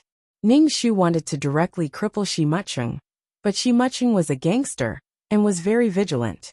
He had used tricks to make Shimuching suffer twice. Ning Shu looked at Sinan, who was holding him, and pushed her hand away. When he opened the door, Sinan's voice came from behind. Mom, you're so scary now. No wonder Dad left us. Why don't you believe me? Ning Shu paused. She was scary. Ning Shu suddenly wanted to laugh. The scary one was Shimuching, who was full of hatred and wanted to kill the Shi family. In Sinan's world, as long as someone didn't listen to her and didn't treat her well, she was scary. Why was she still so loyal to Shimuching when he treated her so badly? Ning Shu smiled slightly. I'm that scary. When Ning Shu arrived at Sinan's room, Shimuching was no longer inside. Ning Shu heard the sound of the engine outside and saw Shimuching driving away from the villa from the window. Back in the bedroom, Ning Shu saw that Sinan was still awake, holding the gift from Shimuching in her hand. Go to sleep. It's getting late. Get some rest, Ning Shu said to Sinan. Sinan lay down uneasily and looked at Ning Shu, who was sleeping next to her. She pursed her lips and said, Mom, Ning Shu turned his head and said calmly, Go to sleep. Perform well tomorrow. Seeing such a calm Ning Shu, Sinan felt even more uneasy and stopped talking to Ning Shu. Sinan turned her body so that her back was facing Ning Shu. She secretly opened the gift. Inside the box was a necklace. It was very exquisite, and the pendant was a pink gem. Sinan held the necklace in the palm of her hand and smiled slightly. This was the first birthday gift she had received on her 18th birthday. The next day, the villa was busy setting up the banquet in the evening. The villa's living room was large enough to hold a banquet. There were piles of champagne towers and all kinds of delicious food. Waiters in tuxedos were shuttling back and forth. After Shimuching drove away last night, he didn't come back until the banquet was about to start. The designer was styling Shi Sinan. Ning Shu pushed the door open and walked in. When he saw Shi Sinan, who was beautifully dressed, he smiled and said, "Sinan, you're very beautiful. Happy birthday." "Thank you, Mom." Ning Shu saw a necklace around Shi Sinan's neck and asked, "Did the designer match this for you?" Shi Sinan quickly shook her head and said, "No, I thought this necklace was very beautiful, so I put it on." Ning Shu stared at the necklace. This should have been given to Shi Sinan by Shi Mucheng. Seeing Ning Shu staring at the necklace, Shi Sinan couldn't help but press her hand on the necklace and change the subject. "Mom, I'm a little nervous." "It's okay. I'll go down with you later." Ning Shu comforted her. The guests who came to attend the banquet came one after another. When the guests arrived, Old Master Shi said a few words of thanks. Amidst the applause, Ning Shu slowly walked down the stairs with Shi Sinan. Shi Sinan was a little nervous. Ning Shu patted her hand and said, "It's okay." Ning Shu took Shi Sinan to meet the elders. In the face of unfamiliar people, Shi Sinan was a little reserved. She addressed Ning Shu as he asked her to, and didn't say a word more. She seemed absent-minded. Shi Sinan scanned the entire banquet hall from time to time, but didn't see her uncle. She was a little disappointed. What happened last night must have made her uncle angry. Shi Sinan touched the necklace around her neck, hoping that her uncle would attend the banquet. In Shi Sinan's heart, Shi Mucheng was the missing fatherly love in her life. Although it sometimes felt strange, and her heart would beat faster in the face of her handsome uncle. Her heart was indeed full of joy for this uncle who had suddenly arrived. Ning Shu also looked around, but didn't see Shi Mucheng. Where the hell did he go? Just as Ning Shu was looking for Shi Mucheng's voice, all the lights in the banquet hall suddenly went out, causing a commotion. Ning Shu reflexively grabbed Shi Sinan's arm tightly and said loudly, "Don't worry, everyone. It's just a trip. It'll be fine soon."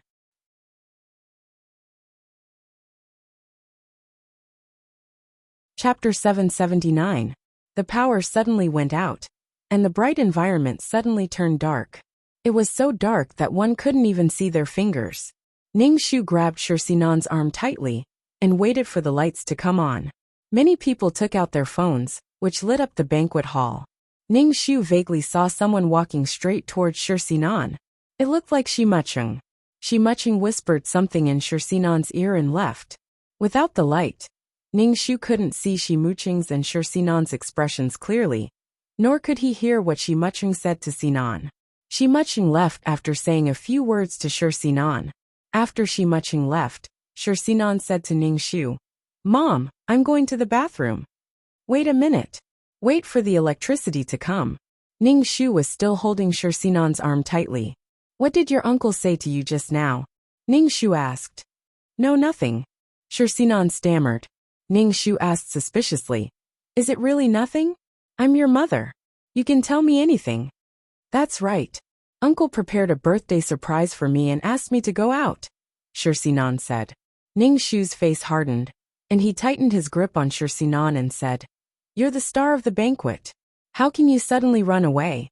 When the banquet is over, I'll go with you. It's not safe for you to go out so late." Getting close to Shi Mucheng was simply courting death. Meat delivered to his doorstep. Shi Sinan was a little hesitant. Her uncle had asked her to go alone, saying that it was a birthday surprise specially prepared for her. "The electricity will be here soon," Ning Shu said. "This birthday banquet is held for you. You have to stay at least until the end of the banquet.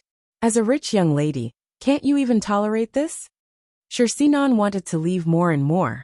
It was such a boring banquet, and her uncle must still be waiting for her outside the house.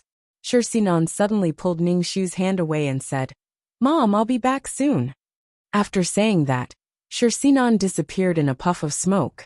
Without any light, Ning Shu couldn't find Shi Sinan. Ning Shu was speechless.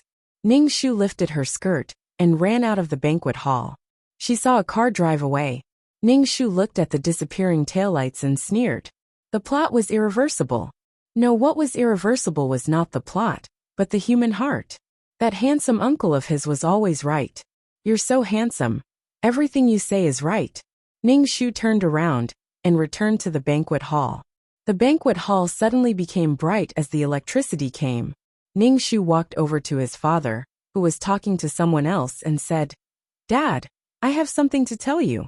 Grandpa Sheng followed Ning Shu to the side and asked, "What's wrong?" "Sinan is gone." Ning Shu looked at Grandpa Sheng. "She ran away with Shi Mucheng." "Dad, I don't know why you indulge Shi Mucheng so much, but his existence makes me feel like there's a fishbone in my throat," Ning Shu said directly. Grandpa Sheng was wearing a tang suit. With his hands behind his back, he frowned and asked, "Where did they go?" "I don't know." Ning Shu had completely given up on Sinan and would never care about her again. Grandpa Sheng said, "I'll call Shi Mucheng." Grandpa Sheng called Shi Mucheng, but it didn't go through. Grandpa Sheng looked a little serious and said, "It's okay.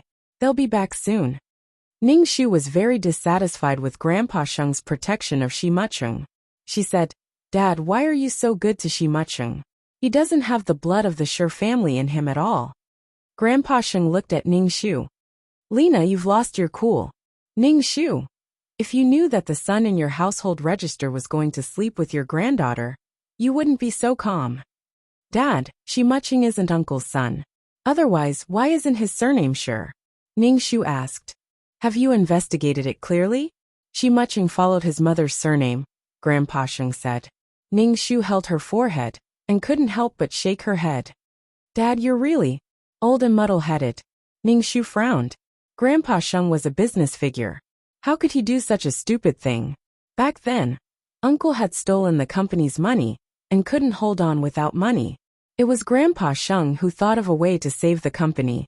A person like Grandpa Sheng could only become more shrewd as he lived and cultivate into an old fox. Was it really because he felt guilty that he was so good to his son, who had stolen the company's money? Or did Grandpa Sheng need Shi Mucheng for something? Or was it because of Shi Mucheng? He felt that things were a little complicated. Grandpa Sheng was killed by Shi Mucheng in the end, but he didn't know the details. Ning Shu looked at Grandpa Sheng and finally shook his head. No matter what Grandpa Sheng's plan was, Shi Mucheng had to die. Shi Mucheng was a bloodthirsty wolf. If he couldn't be tamed, beating him to death was the safest. Otherwise, he would be harmed instead. Ning Shu couldn't be bothered to think about Sinan's matter and talk to his business partners. Many people asked about Sinan, probably because they wanted to become in-laws with the Shi family. Ning Shu just smiled and said that Sinan was still young and had to go to university. She didn't have such plans in the next few years. For a daughter like Sinan to marry into another family, it wasn't a marriage, but a feud. Sinan, who was innocent, pure, beautiful, and unpretentious, wouldn't socialize with others like a rich man's wife. Ning Shu didn't intend to introduce Sinan to her in-laws, since she liked her uncle. Then they should be together and never be separated in this lifetime. The banquet was still going on here, while Sinan sat in Shi Mucheng's convertible car. The evening breeze blowing on her body was very comfortable. Sinan couldn't help but raise her hand and say with a smile on her face, "It's so comfortable to come out. The banquet is suffocating." Shi Mucheng looked at Sinan. Sinan put down her hand a little embarrassedly and said with anticipation in her voice, "Uncle, what birthday present did you prepare for me?" Shi Mucheng had a wicked smile on his face, and his deep eyes were bright like the bright stars in the night. Sinan looked at Shi Mucheng and was stunned. She felt that everything around her had disappeared, and only Shi Mucheng's face was in her eyes. "Silly." Shi Mucheng bent his finger and gently flicked Sinan's forehead. After being touched by Shi Mucheng, Sinan's face turned red. Her whole body was hot, and there was a faint sweetness in her heart. Shi Mucheng saw the affection in Sinan's eyes, and the corners of his mouth curled up. Shi Mucheng took Sinan to the hotel. Sinan looked at him blankly and asked, "Uncle, why did you bring me here?" Shi Mucheng actually took Sinan's hand. Sinan suddenly looked as if she had been startled. She wanted to withdraw her hand, but Shi Mucheng held it tightly. Sinan's mind was in a mess, and she murmured, "Uncle, uncle, the hotel is very big. I won't get lost holding on to you." Shi Mucheng smiled meaningfully.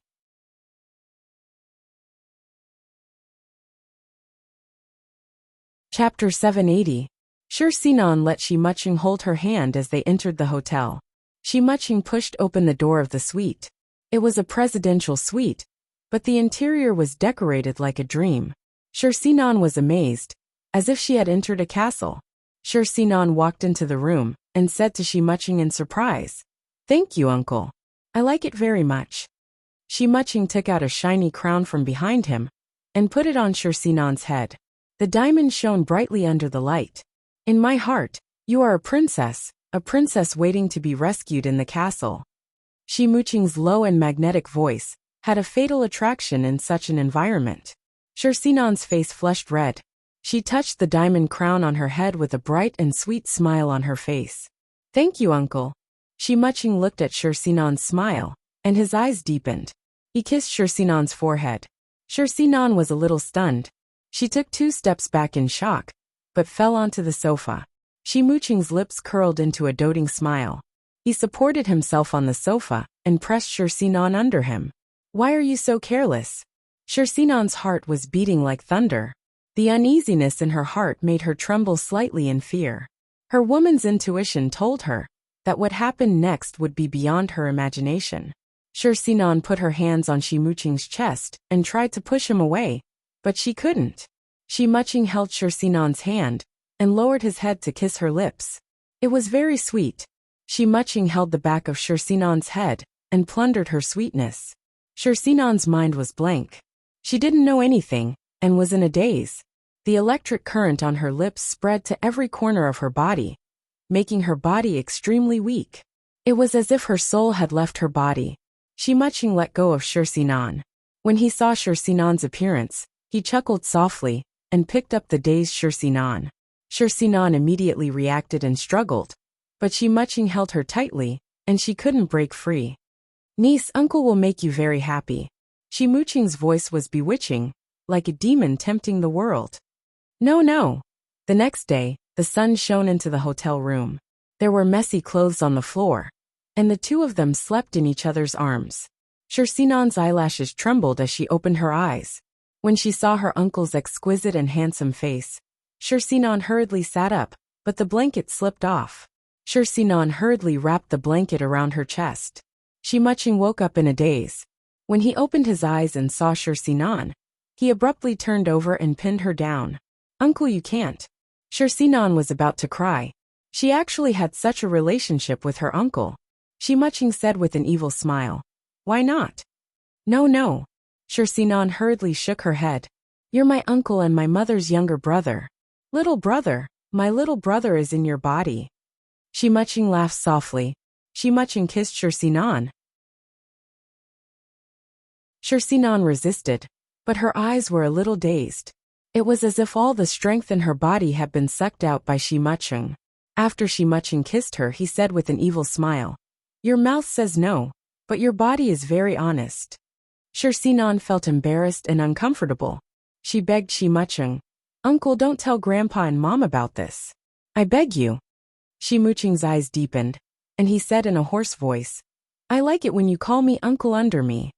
If you don't want me to tell my family, you have to listen to me obediently in the future." Shi Muching said evilly as his eyes scanned Shi Sinan's body. Shi Sinan couldn't help but cross her arms to cover her chest. She nodded repeatedly.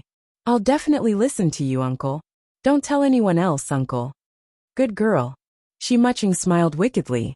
When Shi Muching and Shi Sinan returned to the villa, Ning Shu was having breakfast. Ning Shu just glanced at the two of them indifferently and continued to eat his sandwich. Seeing Shi Sinan's bright and alluring appearance, Ning Shu could guess what had happened. In the end, the two of them were still together. Shi Sinan's character was like this. It seemed that she was born for Shi Muching. No matter how much she tried to stop her, she couldn't stop Shi Sinan's heart from pouncing on Shi Muching. Ning Shu had thought that since Shi Sinan was the daughter of the original owner of the body, he shouldn't let her and Shi Muching get together. Especially after the physical and psychological abuse, Shi Sinan was also quite miserable. But now it seemed that there was no need. Even her own mother had given up. One could imagine how blind Shi Sinan was. Ning Shu didn't care about Shi Sinan now. She was an enemy of the same class as Shi Muching, so he wouldn't care about her anymore. When Shirsinan faced her mother, she felt guilty. She was afraid that Ningshu would ask her where she had gone yesterday, and what had happened. Shirsinan walked slowly to Ningshu and called out carefully, "Mom!" Ningshu grunted. "Let's eat. I'll take you to school after eating." When Shirsinan heard that Ningshu was going to send her to that military-style management school, her face instantly darkened. She hurriedly looked at Shi Mucheng. After what had happened between her and Shi Mucheng, she subconsciously regarded Shi Mucheng as the closest person to her. Shi Mucheng said coldly, "Sinan is the eldest daughter of the Shi family. How can she go to that kind of third-rate school? I don't agree." Ningshu's face was cold. "Whether you agree or not has nothing to do with me. What right do you have to object?" "My relationship with her." Before Shi Mucheng could finish speaking, Shirsinan interrupted him. "He's my uncle, just my uncle." Shi Mucheng glanced at the flustered Shirsinan and sneered. Shirsinan was very afraid that Shi Mucheng would say what had happened between them. She hurriedly changed the topic and looked at Ningshu pleadingly. "Mom, don't send me to that kind of school again. Please." "You really don't want to go?" Ningshu asked indifferently. Shirsinan hurriedly nodded. "Mom, I really don't want to go. Up to you." Ningshu wouldn't care about Shirsinan anymore.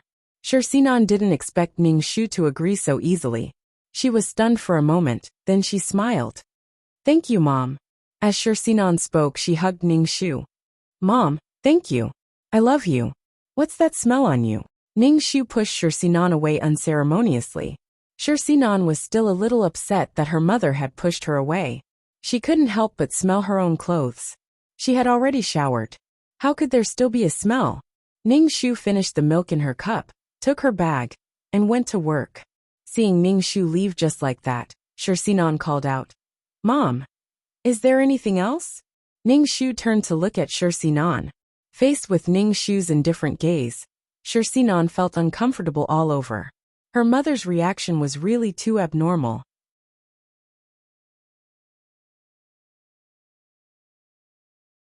Chapter 781. Shirsinan didn't want her mother to question her about where she had been last night, what she had done, and why she hadn't returned home all night. On the way back, Shirsinan racked her brains for an explanation. But the other party didn't ask her a single question. This made Shirsinan even more uneasy. "Mom, can I really not go to that school?" Shirsinan felt that it was too sudden and too easy, which made Shirsinan feel unreal. God knew how much she hated and feared that school. Sometimes, when she was thirsty in the middle of the night, the dormitory was dark, and she didn't even dare to get up to drink water. The dormitory was so small, but there were several people living together. Shirsinan felt that the dormitory was always filled with a strange smell. Ningshu looked at Shirsinan. "As long as you're happy." Ningshu then turned around and left the villa, driving to the detective office. The private investigator gave Ningshu a video, which was a little blurry and shaky. Obviously, it had been secretly taken with a cell phone. In the video, some guests were buying drugs. Ningshu took out his computer from his bag, connected it to his cell phone with a data cable, and copied the video to the computer. After copying it, Ningshu asked the private investigator, "Where did this video come from?" "A waiter in the club secretly took it and paid 2 billion yuan. The private investigator spread his hands. If someone found out, he would be dead. If it weren't for the waiter's family situation, he wouldn't have done such a risky thing. Ningshu said indifferently, "Money is not a problem.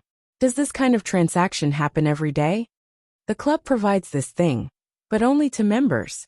It won't provide it to new guests," the private investigator said. "Can the waiter have access to it?" Ningshu asked. The private investigator shook his head. "Usually, the waiter can't have access to it. This kind of thing is sent by a professional." Ningshu returned the cell phone to the private investigator and paid him. After leaving the detective office, Ningshu wiped the fingerprints on the USB flash drive with tissue paper, put it in a bag, and stuffed it into a box, ready to send it to the police station. After that, Ningshu called the police through a public phone. She shouted in panic, "Hello, I want to call the police. I'm a female employee of Xiancheng Clubhouse. This clubhouse forced me to prostitute myself. If I don't agree, they will kill me. I also took a picture of them selling drugs. The evidence has been sent to your police station. Ning Shu's voice trembled. He was obviously very scared. At the mention of poison, the policeman on the other end of the phone immediately said, "Where are you? Don't be afraid. We'll come and find you." No, they will kill me." Ning Shu hung up the phone. After doing these things, Ning Shu went to the Chinese medicine shop to have a look and prepared to buy some medicine. Even if he didn't poison them to death, he wouldn't let Shi Muqing and Shi Sinan have an easy time. Of course, they wouldn't use arsenic directly. Modern methods could detect that arsenic was arsenic. Ning Shu strolled around the Chinese medicine store, but there was nothing good. Immortal medicine still needed to be matched with immortal herbs. Similarly, poisons also needed to be matched with top-grade poisons. Moreover, these Chinese medicines were basically artificially grown, so they couldn't be compared to wild ones. Ning Shu looked at these medicinal herbs and thought about the poison formula in his heart. However, the configuration of these herbs was too low and couldn't achieve the effect of the poison formula. In the end, Ning Shu chose a rather wretched prescription, which was to split up. Ning Shu bought greenwood incense, musk, sulfur, and other raw materials. I'll let you know what sex is and what true love is. Ning Shu stuffed the things into his bag and took them to the company to get them done.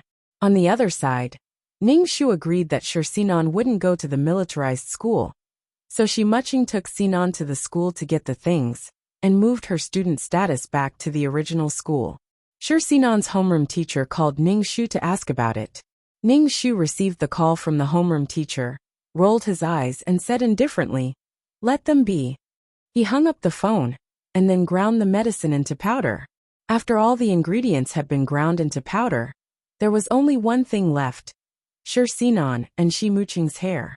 There was a hint of magic in this formula. After work in the evening, Ning Shu returned to the villa. Seeing that there was no one in the living room, he prepared to go to Shi Sinan's room to look for Shi Sinan's hair. Ning Shu grabbed the doorknob and turned it. The door was locked from the inside. He vaguely heard someone talking inside, but Ning Shu still couldn't hear anything. Ning Shu simply lay on the ground and listened through the gap below. This time he could hear much more clearly, but, "Uncle, you really can't, you can't. You annoying little vixen. Do you know that you're playing with fire? Don't move. If you move again, I can't guarantee what will happen. You started the fire yourself. You have to put it out yourself." "Uncle," Ning Shu. Degree? What the fuck? Ning Shu felt goosebumps all over her body when she suddenly heard so many authentic quotes from the president. What kind of filthy scene was inside? Ning Shu felt like 10 bottles of chili sauce had been poured into his eyes and ears, and it was the kind that was insanely spicy. Ning Shu kicked the door, and Shi Sinan immediately pushed Shi Muqing away in a panic. Shi Sinan asked nervously, "Who is it?" "It's me." "Open the door," Ning Shu shouted. Shi Sinan's face turned pale, and she whispered to Shi Muqing, "Uncle, my mother is here. Can you hide?" Shi Muqing pursed his lips and stood still. Shi Sinan pushed Shi Muqing into the bathroom. "Please hide. If my mother knows that you're in my room, you'll quarrel again." Shi Sinan was so anxious that her face turned red. Shi Muqing looked down at Shi Sinan's red lips. His eyes darkened as he said, "Are you so afraid that I'll get hurt?" In the face of her uncle's straightforward question, Shi Sinan blushed and denied it. "I'm worried that my mother will be angry. I'm not worried that you'll get hurt." Shi Muqing stood still, and no matter how Shi Sinan pushed him, he wouldn't budge. "I'm not hiding. Why should I hide?" Shi Muqing said indifferently. Shi Sinan was so anxious that she didn't know what to do. Her mother kept knocking on the door, and her uncle refused to hide. "Uncle, please. I'm worried that you'll get hurt. Quickly hide. If my mother finds out about our relationship, she'll kill me," Shi Sinan said anxiously to Shi Muqing. Shi Muqing said coldly, "She won't dare to do anything to you. No one dares to touch my people. I'll protect you." "Yes, uncle will protect me." Shi Sinan pushed Shi Muqing into the bathroom and closed the door. She tidied up her clothes and took a deep breath before opening the door. Shi Sinan opened the door and saw Ning Shu's cold face. Shinan's heart trembled. She felt that her mother had become someone she didn't recognize. She didn't have the warmth she used to have. Ningxu walked into the room and looked around. Seeing Shinan's long hair on the pillow, Ningxu twirled it. Shinan looked at Ningxu in surprise. "Mother, what are you doing?" "Nothing. Where's the other person?" Ningxu asked. "I heard two people talking in the room."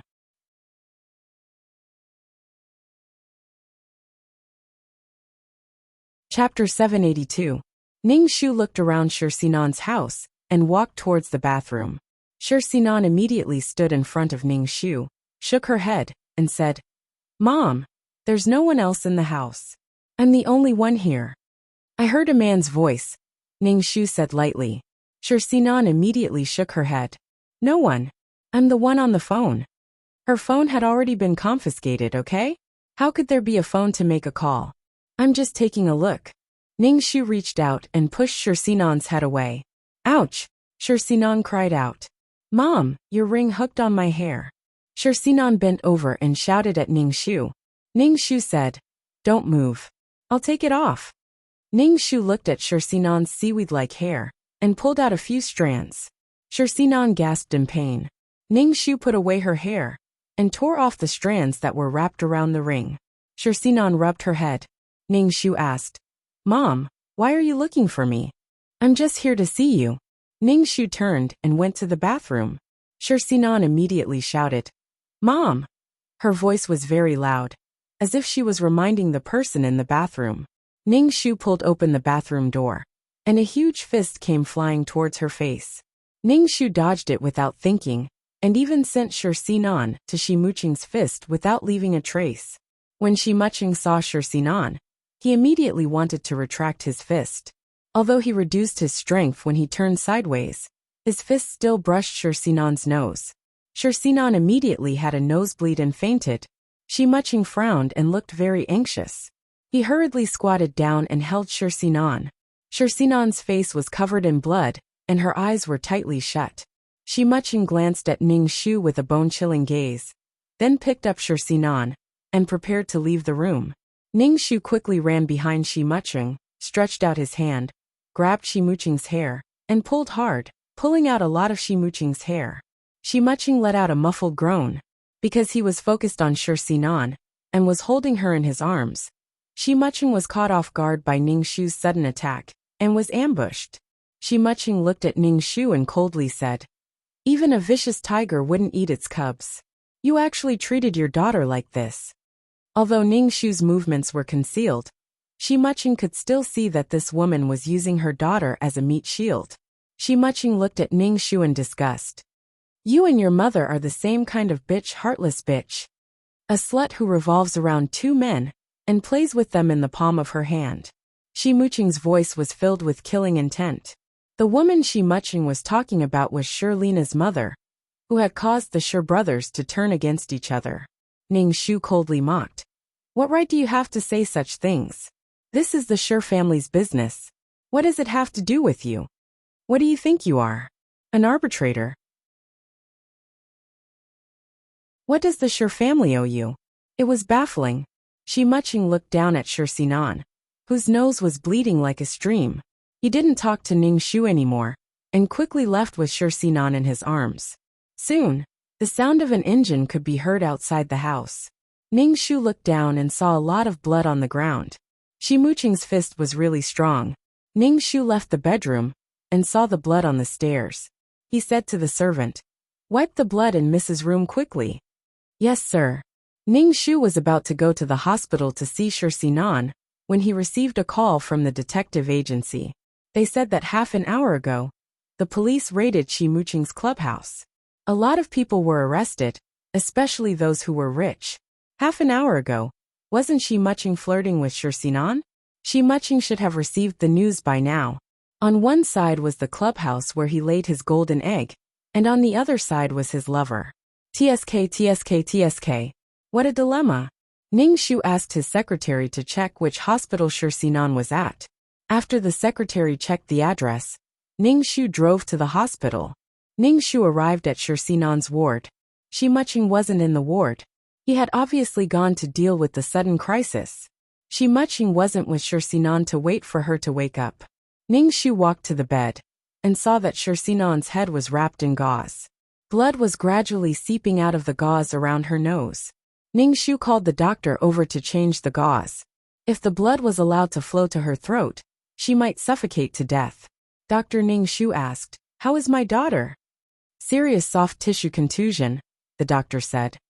"Her nasal bone is cracked and she has a concussion." Ning Shu was speechless. Shi Muqing was indeed ruthless. If this punch had landed on her face, she would have definitely died. "Treat her well. Money isn't a problem," Ning Shu said. Ning Shu stayed in the ward for a while before leaving for work. Taking advantage of the fact that Shi Muqing was busy with the clubhouse, Ning Shu took away several of Shi Muqing's projects in the company.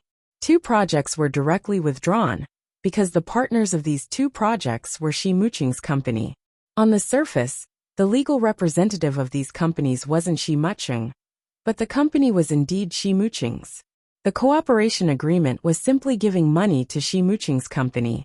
Ning Shu directly withdrew it, taking the Shi family's money, killing the Shi family's people, and torturing the Shi family's daughter. What did the Shi family do wrong to be treated like this? Shi Muqing's secretary saw Ning Shu like this and hurriedly said, "President, shouldn't we ask Vice President Gu for instructions on this matter?" Ning Shu's face was cold. "What's there to ask? I'm the president. I have the final say." Ning Shu looked at Shi Muqing's secretary and said, "Secretary Li, right? You took advantage of your work and accepted bribes. Now you're fired from the company." Secretary Li was stunned and then said, "I'm the vice president's man. If I want to leave, it's the vice president who asked me to leave. Moreover, I didn't accept any bribes. This company belongs to the Shi family. I don't need to go through so much trouble to fire a secretary. Not only did you accept bribes, but you also harass female employees. Someone has already reported you to the company." Secretary Li's face was ashen. He turned around and left the office to call Shi Muqing. Shi Muqing was busy with the clubhouse's matters. Many of the clubhouse's employees had been arrested. Now, Shi Muqing wanted to clear the way. Why would he care about an insignificant person like a small secretary? Those cooperation cases were just small profits to Shi Muqing. The clubhouse was the hen that laid the golden eggs. How could Secretary Li not know that he had become the cannon fodder in the battle between the 2 sides? Now he wanted to fight for his rights. Secretary Li said, "President, give me a year's salary and half of the salary bonus." Ning Shu heard Secretary Li say that he wanted a year's salary and 50% of the salary bonus, which meant that he wanted a year and a half salary. The salary of a high-ranking secretary of a company was definitely not low. After being fired, he could still ask for a year and a half salary. Giving him 3 months' salary was already extremely benevolent. Where was his face? How could he have the nerve to ask?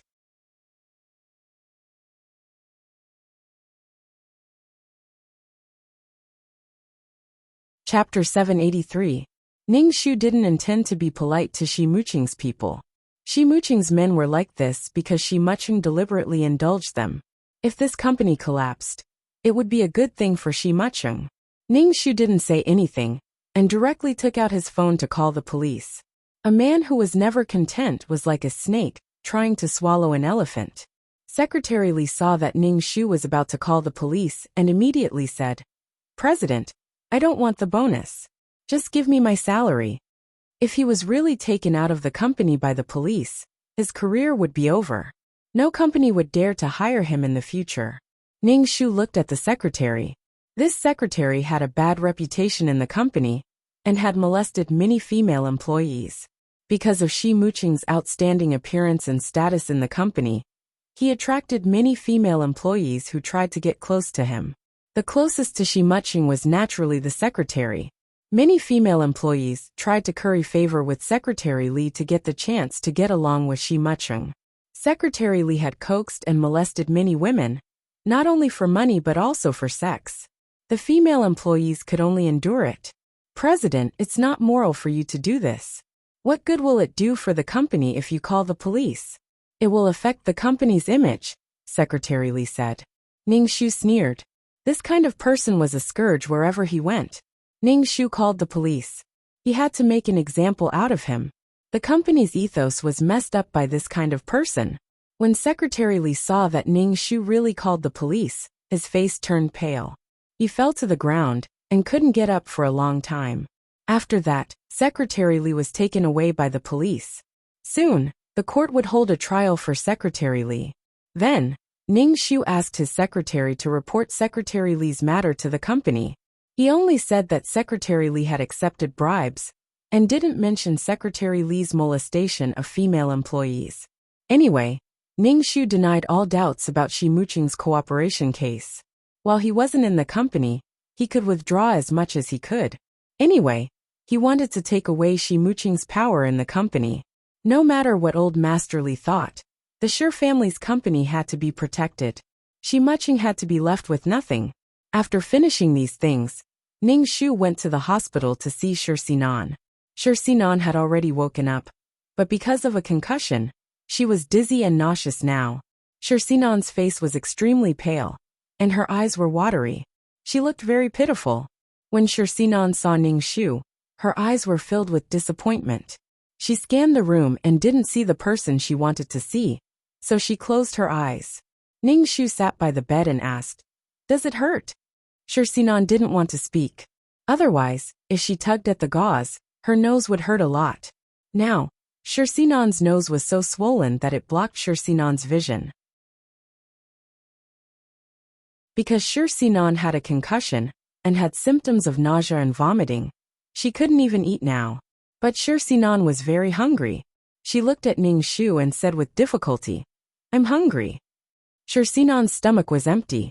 When she woke up, she had vomited all of it. Now Shi Sinan could only eat a little liquid food. Ning Shu got some porridge from the hospital's cafeteria, but this porridge was very bland. It was made from the dry rice in the afternoon, and it was like drinking water from a pot. Ning Shu scooped up the porridge with a spoon and fed it to Shi Sinan. Shi Sinan opened her mouth with difficulty and drank the porridge with a look of disdain in her eyes. Ning Shu scooped another spoonful of porridge and brought it to her mouth. Shi Sinan turned her head away and didn't eat. Since Shi Sinan didn't want to eat anymore, Ning Shu didn't feed her and put the bowl of porridge on the bedside table. The ward was quiet. Ning Shu and Shi Sinan looked at each other speechlessly. Now the mother-daughter relationship between the two of them was basically gone. Ning Shu wouldn't dote on Shi Sinan like the original owner of this body. Shi Sinan had always felt wronged and angry in her heart. In fact, she was still waiting for Ning Shu to apologize. Shi Sinan couldn't take it if a person who had been good to her for almost 20 years suddenly treated her badly. A person who didn't treat her well suddenly showed a little gentleness and compromised. It was a classic case of late-stage Stockholm syndrome. Ning Shu stood up and planned to leave. There were more things waiting for him to do, and he wouldn't waste time on Shi Sinan. Before Ning Shu could finish speaking, the phone on the table not far from the hospital bed rang. Shi Sinan heard the phone ring and looked a little excited. She even sat up from the hospital bed, but she quickly lay back down. Because of this movement, she felt dizzy and wanted to vomit. The wound on her nose was throbbing with pain. Shi Sinan felt a wet, sticky and warm liquid flowing out of her nose. The phone on the table was still ringing and vibrating. Shi Sinan looked at Ning Shu. "Mom." Shi Sinan looked at the phone anxiously, and then looked at Ning Shu longingly. Her eyes darted around, but now that her lips were as pale as paper, he knew that she wasn't in a good condition. The power of love was really great. Ning Shu picked up the phone on the table and looked at the caller ID. It was his uncle. Ning Shu hung up immediately and said to Shi Sinan, "You're not in the right condition to answer the phone right now. Take care of yourself." "Mom." Shi Sinan's voice was shrill as she shouted at Ning Shu. After Ning Shu hung up the phone, her eyes dimmed a lot, and the gauze was soaked by the blood flowing out of her nose. Ning Shu pressed the emergency call button at the head of the bed to inform the doctor to come over. Shi Sinan looked at Ning Shu stubbornly. "Why did you hang up on me?" Ning Shu said indifferently, "I confiscated your phone and bank card. Where did you get the money to buy a phone?" Needless to say, Shi Muqing had bought this phone for her. Ning Shu flipped through the phone's phone book. There was only Shi Muqing's phone number saved in the phone, as well as some flirtatious text messages. Ning Shu didn't know why, but he had goosebumps all over his body. He was really disgusted. Sure, Sinan should now know that Shi Muqing was her uncle. Even if the two of them weren't related by blood, they were relatives in the legal sense. No matter what, it was still rape. But Sure Sinan clearly knew that this was wrong. She called him uncle, but moaned under his body. Ning Shu felt that the shock wave was about to destroy his three views. Sure Sinan looked at Ning Shu in shock. She was shocked that her mother didn't care about her wishes and didn't respect her privacy. She flipped through her phone. Mom, how could you do this? Sure Sinan's head hurt very much. How did her mother become like this? Not long after, a doctor came over and pressed Sure Sinan to treat her wound. Ning Shu put the phone on the table and turned to leave. She wouldn't come to the hospital in the future. Whatever happened to Sure Sinan had nothing to do with her. In Sure Sinan's heart, no one in the Sure family was as important as Shi Muqing. Women could sometimes kill the existence of their parents for men. Women were men in this life. Men talked about men the most, missed men, and resented men the most. Men, they were all men.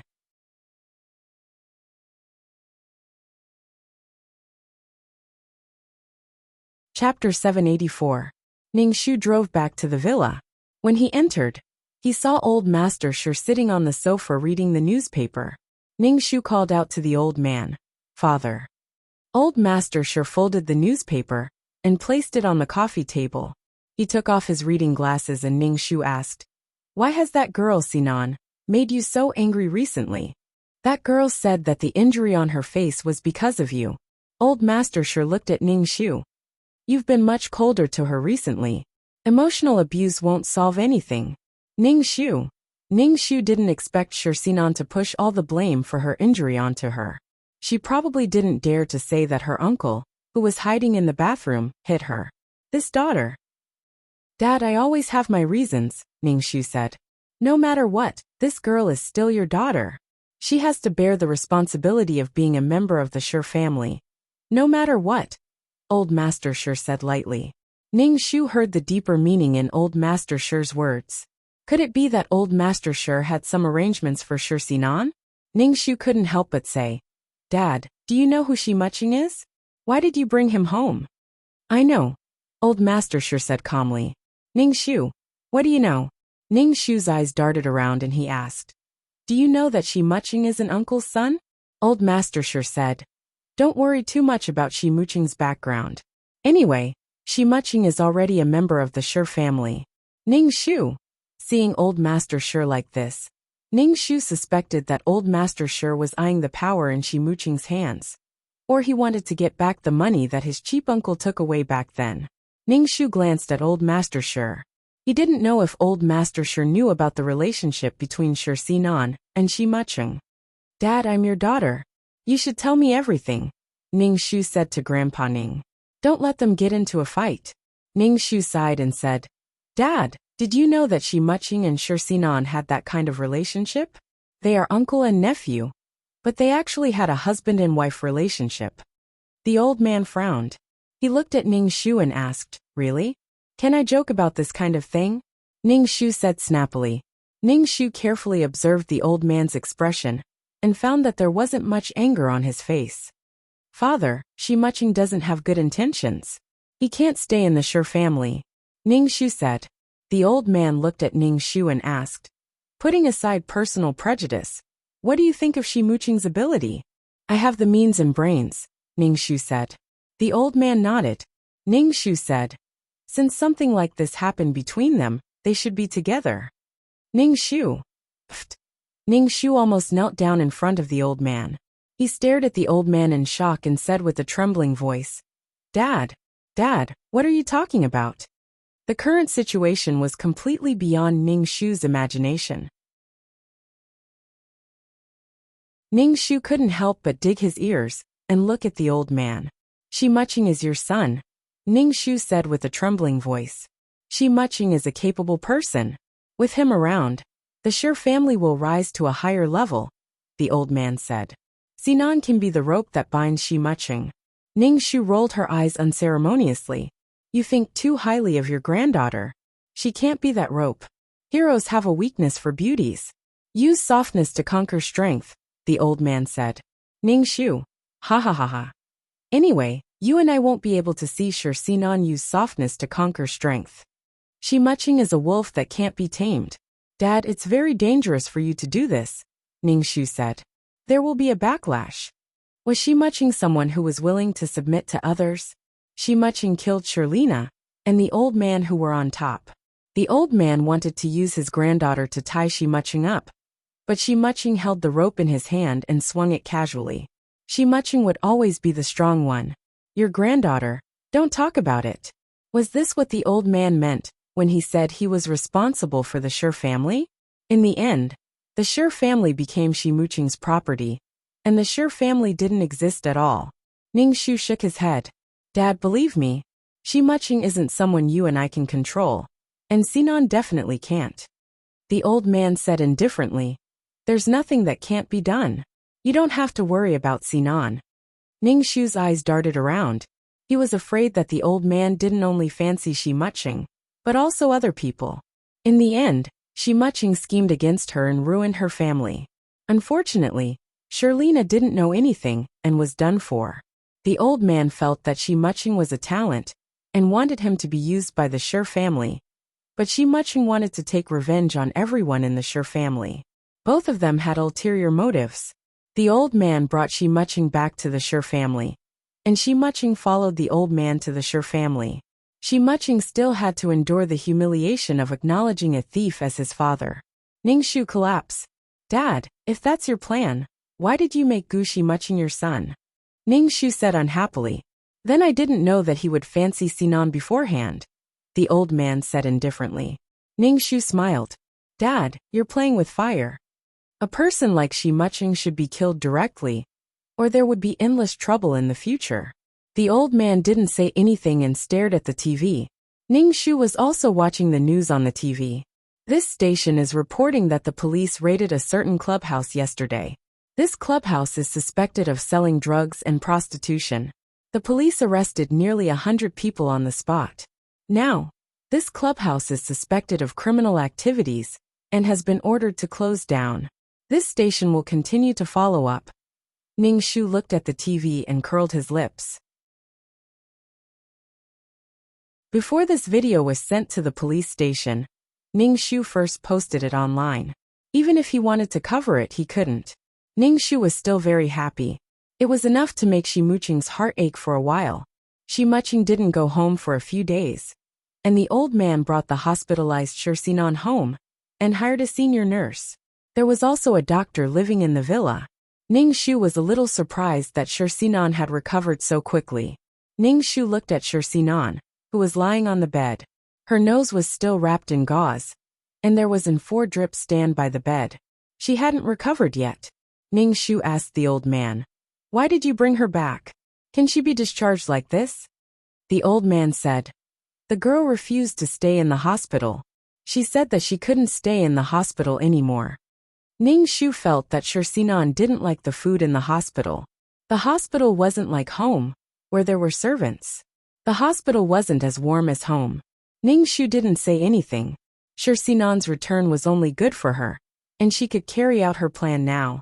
Ning Shu returned to his bedroom and took out the cinnabar pen and yellow paper that he had bought earlier.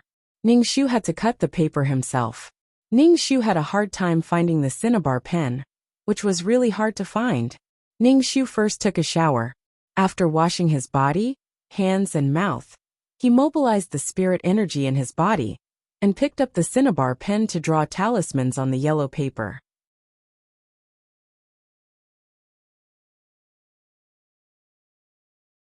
Chapter 785.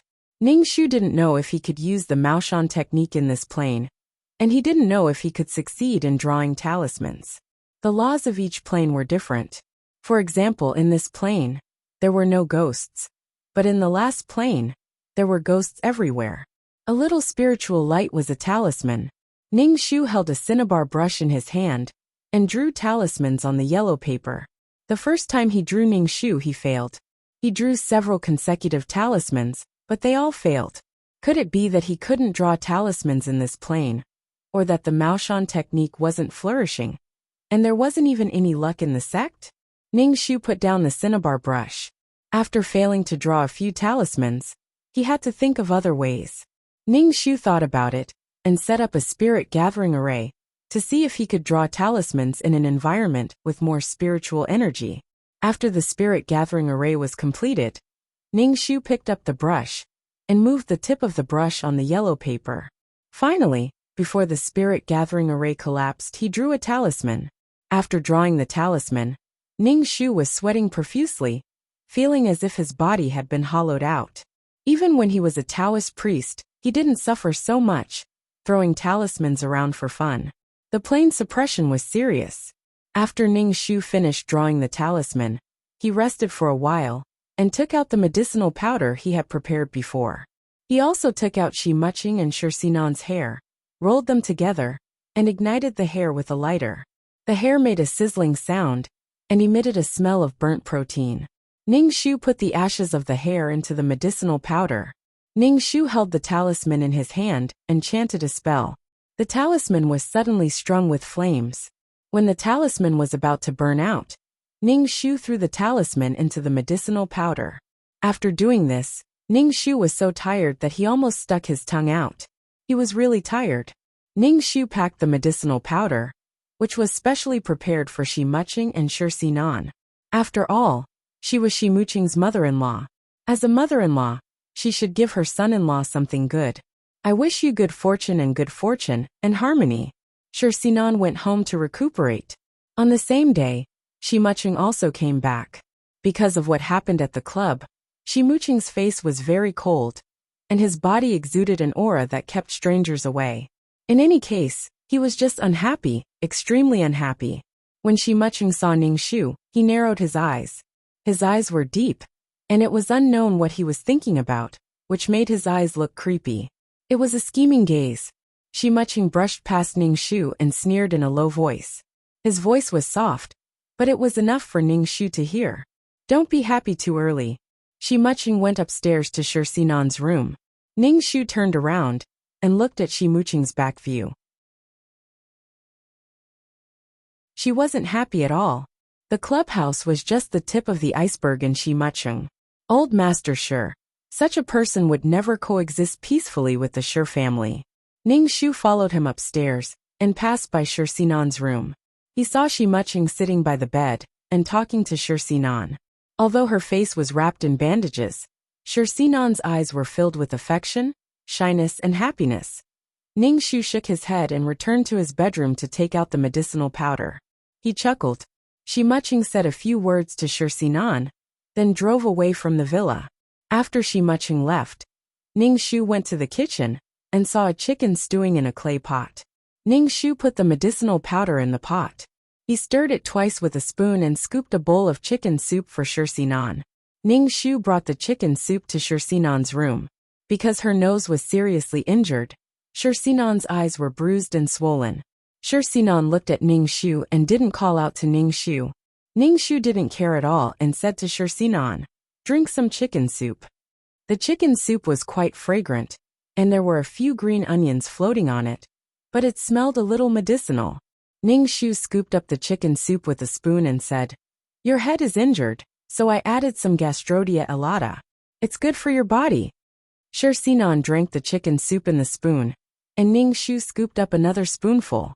Like this, Shersinan finished the whole bowl of soup. Ning Shu took the bowl, and leaned against Shersinan's desk. He discreetly stuck a bug under the desk. After he was done, Ning Shu said indifferently, "I don't know why, but the complexion of the family members hasn't been good recently. Your grandfather's back and legs hurt. It was too hard to run a business when he was young. Your uncle's complexion hasn't been good recently." When Shersinan heard Ning Shu say that Shi Muching wasn't feeling well, her eyes moved and she said, "Mom, there's still some chicken soup, right?" Ning Shu nodded. "Do you still want to drink it?" "I don't want to drink it now. Can you save the chicken soup?" "I'll drink it tonight," Shersinan said, her eyes filled with tenderness. Ning Shu grunted. She probably wanted to save this chicken soup for Shi Muching. Your grandfather isn't feeling well either. Shersinan directly ignored it. Shi Muching came back in the middle of the night and went straight to Shi Sinan's room. Ning Shu was practicing his ultimate martial arts when he heard the soft sound of the door opening in the room next door. Ning Shu took the remaining medicinal powder and quickly went downstairs. He went into the kitchen and sprinkled the remaining medicinal powder into the clay pot. The chicken soup was kept warm to see if Shi Muching would drink it. After he was done, Ning Shu hurried back to the house. As soon as he entered the house, he heard the sound of the door next door opening. Shi Muching had obviously come out. Ning Shu didn't know if Shi Muching would drink the chicken soup, but if Shi Sinan let him drink it, he would most likely drink it. Shi Muching had suffered so much, so Shi Sinan had to let him drink some chicken soup to nourish his body. She was so worried about her uncle. Not long after, Ning Shu saw Shi Muching enter Shi Sinan's room with a bowl through the crack in the door. Ning Shu turned on the computer and plugged his earphones into his ears. He wanted to hear what the two of them were talking about and whether Shi Muching had taken the medicine. Shi Muching entered the room with the chicken soup, sat by the bed, and said to Shi Sinan, "Come, uncle will feed you." Shi Sinan carefully looked at Shi Muching and saw that his brows were furrowed. There was indeed a trace of anxiety and fatigue between his brows. Shi Sinan's heart throbbed a little, and there was a sense of sourness and heartache. Shi Sinan said to Shi Muching, "Uncle, I won't drink it. You drink it." Shi Muching scooped a spoonful of chicken soup and brought it to Shi Sinan's mouth. "Uncle won't drink it. Sinan, drink it and get better quickly. Uncle misses Sinan very much." Shi Muching's words were very ambiguous. When Shi Sinan heard Shi Muching's voice, she only felt her heart pounding and her blood rushing to her nose. Her nose was about to bleed again. Shi Sinan shook her head and said, "I've already drunk it. I left this for you. Drink it." Shi Muching curled his lips into a smile, which made his face look unusually handsome. "Uncle, thank you for thinking so in Sinan's heart." Shi Muching's voice was low and sexy. "You take a sip first and I'll take a sip." Shi Sinan had no choice but to take a sip first. Shi Muching's eyes were deep. When he saw Shi Sinan drink it, he used the spoon that Shi Sinan had used to drink the soup. When he drank the chicken soup with the spoon, his eyes were always on Shi Sinan. Shi Muching stuck out his tongue and licked the corner of his mouth. Shi Sinan's face was red, and she didn't dare to meet Shi Muching's seductive and ambiguous gaze.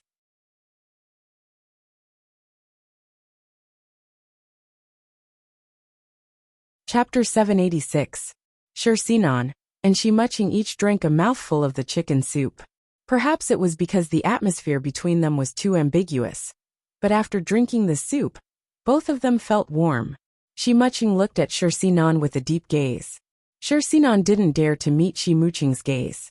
Her uncle's gaze swept over her body, bringing with it a string of flames, making Shi Sinan feel hot all over and her blood boil. Shi Muching reached out and pressed his hand on Shi Sinan's hand. His thumb slowly rubbed Shi Sinan's skin in an extremely ambiguous manner. "Uncle," Shi Sinan called out uneasily, especially when she saw that her uncle's eyes were a little red. She was a little scared. Shi Muching narrowed his eyes.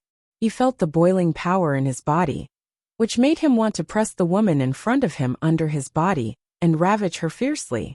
The woman in front of him was full of attraction to him, an incomparable attraction.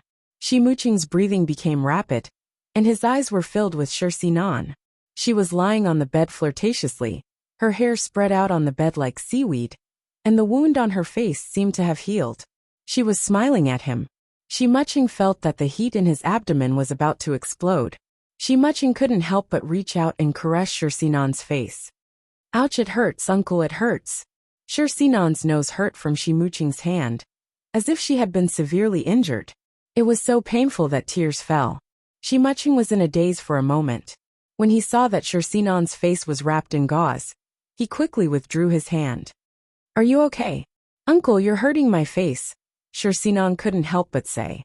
At the same time, her body was unbearably hot. Even though her nose had been touched by Shi Muching, her body yearned for her uncle's touch even though it hurt. Shi Muching felt that something was wrong. He said to Shi Sinan, "Have a good rest." Then he turned and left Shi Sinan's bedroom, Shi Xinan looked at Shi Muqing's back view and felt lost. Her body was dry as she looked at Shi Muqing's broad shoulders. Thinking of what had happened at the hotel earlier, Shi Xinan's body was a little restless. Oh my God, what are you thinking? He's your uncle. Shi Xinan couldn't help but shake her head, but her body was soft and hot. Shi Muqing returned to his room.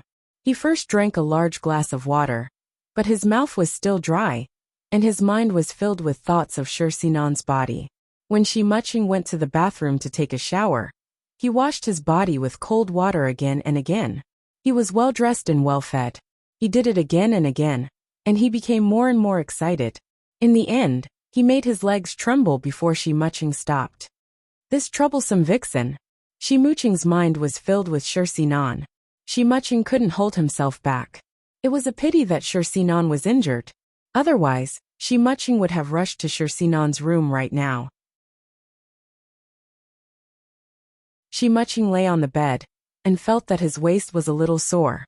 He just thought that he had rubbed too much. On the other side, Ning Shu took off his headphones. Knowing that Shi Muqing had drunk the chicken soup, Ning Shu smiled. You must be happy, fight. Ning Shu gave the two of them an aphrodisiac that could make them sleep with 30 women in a single night. He used their hair to bind the two of them together. As long as the two of them met, as long as they saw each other, they would be ready to make a move. No matter the time, place, or occasion, they would be ready to make a move. The next second, they would want to stick together and be entangled. And they were only attractive to each other.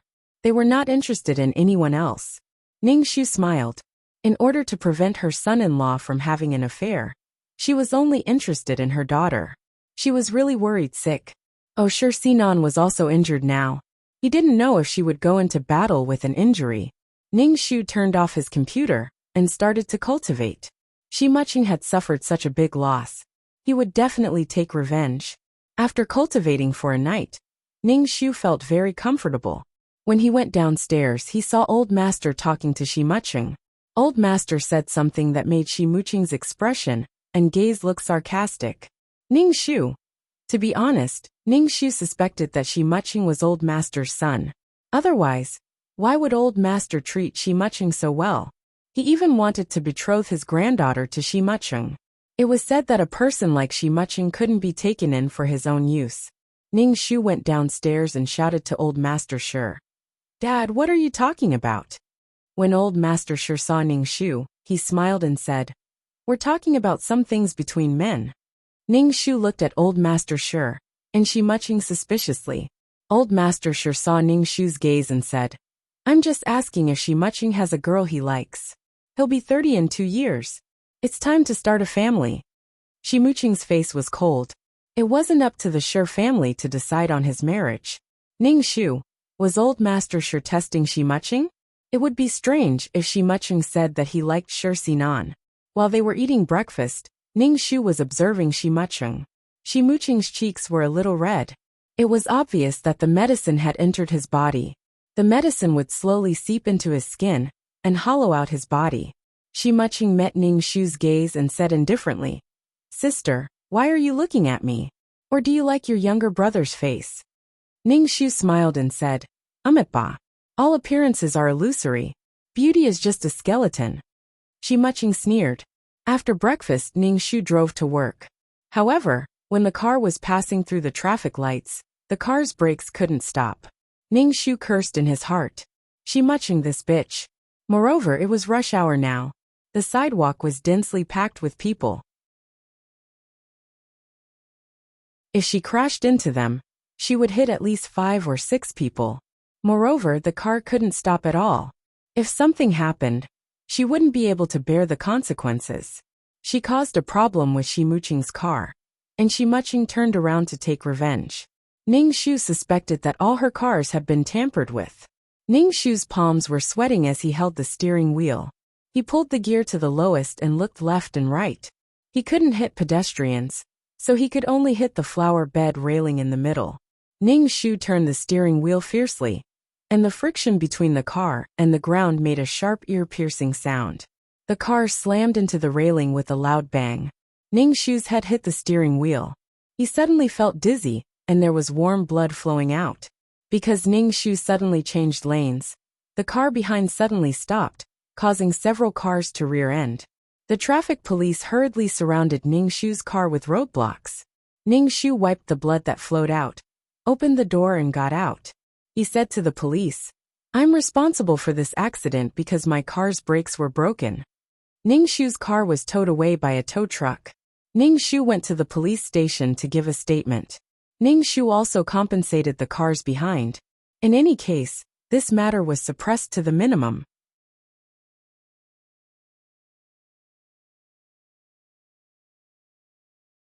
Chapter 787. The car that was being towed was checked at the garage. There were only a few copper wires left in the brake cable, and it would definitely break after 2 more steps. And this morning, the copper wires were broken, and the brake cable was completely broken. Ning Shu paid some fines and left the police station. Ning Shu pursed his lips tightly and hailed a taxi home. Ning Shu called the car repair company to come to the villa to tow the car. All the cars in the house had to be checked. She muching that bastard. When they arrived at the villa, Ning Shu got out of the taxi and rushed straight in. Old Master Shi was playing chess with Shi muching, and Shi Sinan was slowly walking around with the help of the caregiver. Although Shi muching was playing chess with Old Master Shi, his eyes were always on Shi Sinan. His eyes scanned every part of her body, as if he wanted to peel off Shi Sinan's clothes. Shi Sinan was very embarrassed and lowered her head shyly. Ning Shu walked into the living room without even changing his shoes. His high heels made a crisp clicking sound on the porcelain white floor. Old Master Shi muching, and Shi Sinan all looked at Ning Shu. "Didn't you go to work? Your head." Before Old Master Shi could finish speaking, Ning Shu directly lifted the chessboard and threw it at Shi muching. Shi muching dodged at once, and stood aside looking at Ning Shu with a half-smile. When Shi Sinan saw that Shi muching dodged, she let out a heavy sigh and her expression relaxed. Old Master Shi frowned and asked, "Lena, what are you doing? Didn't you go to work?" "Dad, I was in a car accident just now and almost couldn't make it back. Someone tampered with the brakes," Ning Shu said coldly. "Now I want to vent my anger." "Ha! What evidence do you have that your car accident has something to do with me? I tampered with the brakes. You don't know how to maintain your car, and now you're blaming me?" Shi muching's face was full of sarcasm. Shi Sinan was supported by the caregiver and walked in front of Ning Shu. Ning Shu said, "Mom, Uncle wouldn't do such a thing." "Ning Shu." Hee gun. Ning Shu looked at Shi Sinan expressionlessly. "I still have a square bandage on my head. Are you fucking blind?" Shi Sinan was a little scared by Ning Shu's gaze. Her mother was no longer who she used to be. Shi Sinan plucked up her courage and said, "Mom, Uncle really wouldn't do that kind of thing. I hope Mom and Uncle can get along peacefully. When will this end?" One death was enough. Ning Shu looked at Shi Sinan. She looked so pitiful. "Did I bully my own daughter? Even your daughter doesn't believe you. I really feel sorry for you." Shi muching's face was filled with deep ridicule. Ning Shu rolled his eyes. He already knew what kind of person Shi Sinan was. What was there to be sad about? You should be the one feeling sad about having such a wife. The person he would spend his entire life with. Thinking of this, Ning Shu felt that it was very interesting. When you have nothing and still have such a wife, that would be beautiful. "Mom, it's not that I don't believe you." Shi Sinan hurriedly waved her hand. "I just don't want to see you two so hostile. You are all Sinan's family. If anything happens to any of you, I'll be sad. Go play somewhere else." Ning Shu bent down and grabbed a handful of chess pieces. He took one and threw it heavily at Shi muching. Shi muching tilted his head to avoid the chess piece, which hit an antique bottle. Shi muching looked at the broken bottle on the ground and turned his head to look coldly at Ning Shu. His gaze was bone-chilling. "You're biting people like a mad dog. What evidence do you have to prove that your car's problem has anything to do with me?" Shi Sinan was also frightened and looked at Ning Shu in a daze. "What evidence do I need to hit you? I just want to hit you." Ning Shu mobilized the energy in his dantian and threw a chess piece at Shi muching. Although Shi muching dodged it, there were still a few chess pieces on his body. Shi muching, who was hit by a chess piece, was in great pain. The place where he was hit swelled up at a rapid speed. Shi Muqing looked indifferently at Ning Shu. You're courting death. Shi Muqing took off his jacket and raised his chin slightly. Ning Shu picked up the chessboard on the ground and threw it at Shi Muqing. Shi Muqing kicked the chessboard away and stretched out his hand. His fingers bent and went straight for Ning Shu's neck. Ning Shu dodged Shi Muqing's attack and fought with him. Every time Ning Shu fought with Shi Muqing, she felt that the other party's body was very stiff. Instead, her hands and feet were numb from the shock. Ning Shu knew that Shi Muqing knew grappling techniques, but she didn't expect him to be so powerful. He basically targeted her vital parts, attacking her head, neck, and ribs. Grappling techniques were very easy to cripple, especially now that Shi Muqing was attacking without holding back.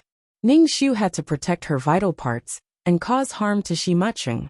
If she hadn't cultivated peerless martial arts, Ning Shu didn't think she could confront Shi Muqing. Now, the two sides were staring at each other's weaknesses. Ning Shu took a deep breath and looked at Shi Muqing with some seriousness.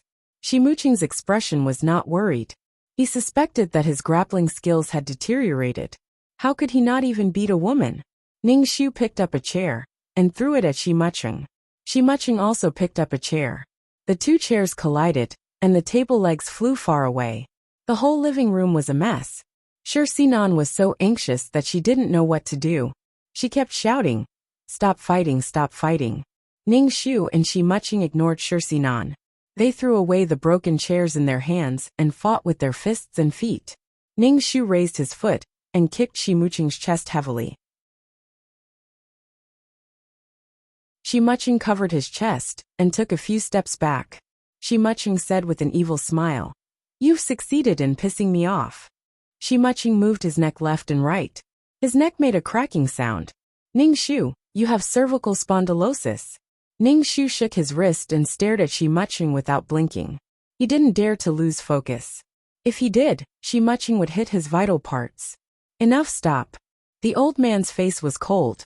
"You've grown up now." Ning Shu and Shi Muqing stared at each other, their eyes full of sparks. Ning Shu saw that Shi Muqing's face was flushed, and even his neck had turned red. The blood vessels on his neck were slightly protruding, and the blood inside was flowing quickly. Ning Shu smiled in his heart. Now that he was exercising like this, the blood flow was speeding up, and the diffusion would speed up and invade Shi Muqing's internal organs and muscles. But this guy's grappling skills were still extraordinarily strong. He probably practiced them since he was a child. It was difficult to get close. The old man stood between Ning Shu and Shi Muqing and said, "Don't make trouble anymore. What can't you talk about? You're fighting." Ning Shu just stared at Shi Muqing. Shi Muqing didn't speak, and the atmosphere seemed quite stagnant. Shi Sinan stood there, not knowing who to care about or what to say.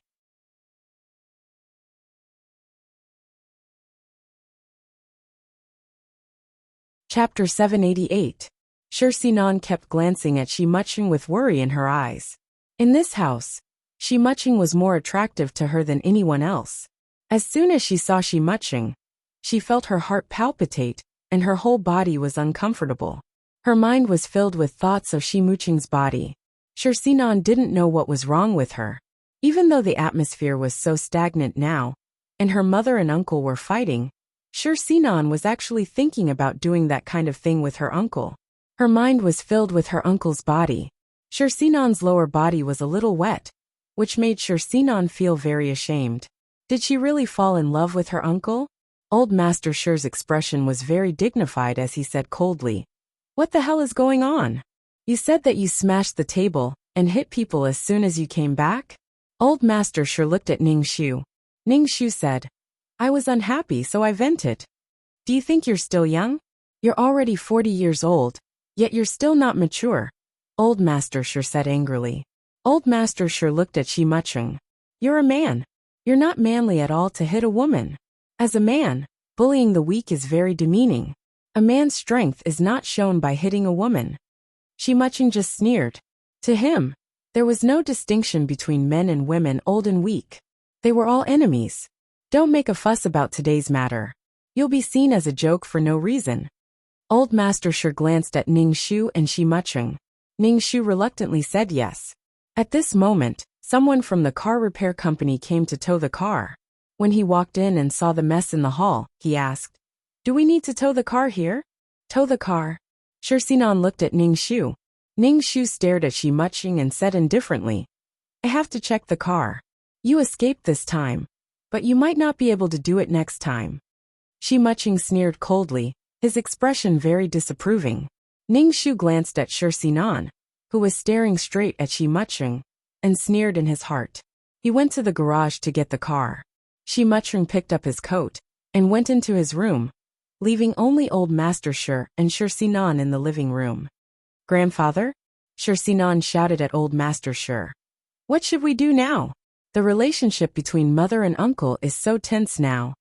The old man looked deeply at Shirsinan and said, "Your mother and your uncle don't like each other, so we can only reduce their conflict. I see that you usually have a good relationship with your uncle. Try to persuade him more. As for your mother, I'll talk to her." When Shirsinan heard the old man's words, for some reason, her heart actually beat very fast. She stammered a little as she said, "I understand, Grandpa." The old man said, "I'm going to your Grandpa Zhou's house. Take your uncle with you, okay?" "I got it, Grandpa," Shirsinan said. After old Master Shi left, Shirsinan said to the nurse beside her, "I'm fine. You can go back first." The nurse nodded and left. Shirsinan walked towards Shi Muching's room. When she reached the door, she was a little nervous and swallowed a mouthful of saliva. Shirsinan felt like she was a lamb in a tiger's den, but her body was very restless. She wanted to see Shi Muching. This feeling was very strong. She wanted her uncle to hug or kiss her. With this thought, Shirsinan's body trembled nervously. She knocked on Shi Muching's door. Shi Muching opened the door. He wasn't wearing his clothes, revealing his strong body. There were some parts of his body that were red and swollen. Shirsinan's gaze was scalded. She hurriedly looked away, not knowing where to put her hands and feet. She could feel the other party's eyes roaming over her body. Wherever he looked, her skin would be boiling hot. Shirsinan regretted knocking on the door. She hurriedly turned around and was about to leave. "Come in." Shi Muching took Shirsinan's arm and pulled her into the room. Shirsinan walked into her uncle's room, feeling very nervous. This was the first time she had been to her uncle's room. She felt that the whole room was filled with her uncle's scent. Shirsinan was very flustered. Grandpa said not to lower yourself to mother's level. Shi Muching lay on the bed and looked straight at Shirsinan. "Come here." Shirsinan looked at the sexy and seductive Shi Muching and swallowed a mouthful of saliva. "Come here," Shi Muching said again. His voice was a little hoarse. He felt that his body urgently needed to vent and ruthlessly whip and torture this woman. Shirsinan obediently went over and was pulled down onto the bed by Shi Muching. Shi Muching turned over and pinned Shirsinan down. Shi Muching didn't stand on ceremony at all. He took off Shirsinan's clothes and endured until he was sweating. He leaned close to Shirsinan's ear and said bewitchingly, "I'll be gentle. I won't hurt you." Shirsinan's body was now limp. She didn't have the strength to push Shi Muching away at all. Moreover, she yearned for Shi Muching very much. Shi Muching touched Shirsinan's lower body and smiled wickedly. "It turns out that my niece is also thinking about uncle. You're all wet." Shirsinan moved uneasily. She bit her lip tightly as she listened to Shi Muching's words. Shi Muching didn't want to hold back anymore. He went straight to the point, and both of them sighed in satisfaction. Shi Muching's movements were very fierce, as if he wanted to tear the woman under him apart. His body had endless strength. Shirsinan bit her lip tightly and didn't let herself make any embarrassing sounds. Ning Shu asked the car repair company to tow away all the cars in the garage, except for Shi Muching's, to check if there were any dangerous malfunctions. After all the cars were towed away, Ning Shu returned to the living room. There were 2 servants tidying up the living room. Shirsinan and Shi Muching weren't in the living room. Ning Shu went to Shirsinan's room. When he opened the door, there was no one in the room. Ning Shu went to Shi Muching's room again and heard some noise inside. Ning Shu laughed. The wound on Shirsinan's nose hadn't healed yet, and they were already rolling around in such a hurry. She would only want to roll more and more. Ning Shu walked away expressionlessly. Ning Shu was about to go to the company when he received a call from the hospital, saying that old master had been in a car accident and was now in the hospital for emergency treatment. Damn it! Ning Shu cursed in his heart and rushed to the hospital, ignoring the two people rolling together. When he arrived at the hospital, the lights in the operating room were still on. Ning Shu asked the police, "What the hell is going on? Had old master's car been tampered with by Shi Muching? Shi Muching, that bastard." The police said, "It was a collision with a truck. The driver was drunk and has been arrested." Ning Shu frowned tightly. A drunk driver? Wasn't he the one who killed Shirlina in the plot? Ning Shu was a little worried about old master. Ning Shu sat in a chair and looked at the operating room door. Old master said that he wanted to use Shirsinan as a rope to tie up Shi Muching. But now old master was lying on the operating table, and Shirsinan was lying on Shi Muching's bed.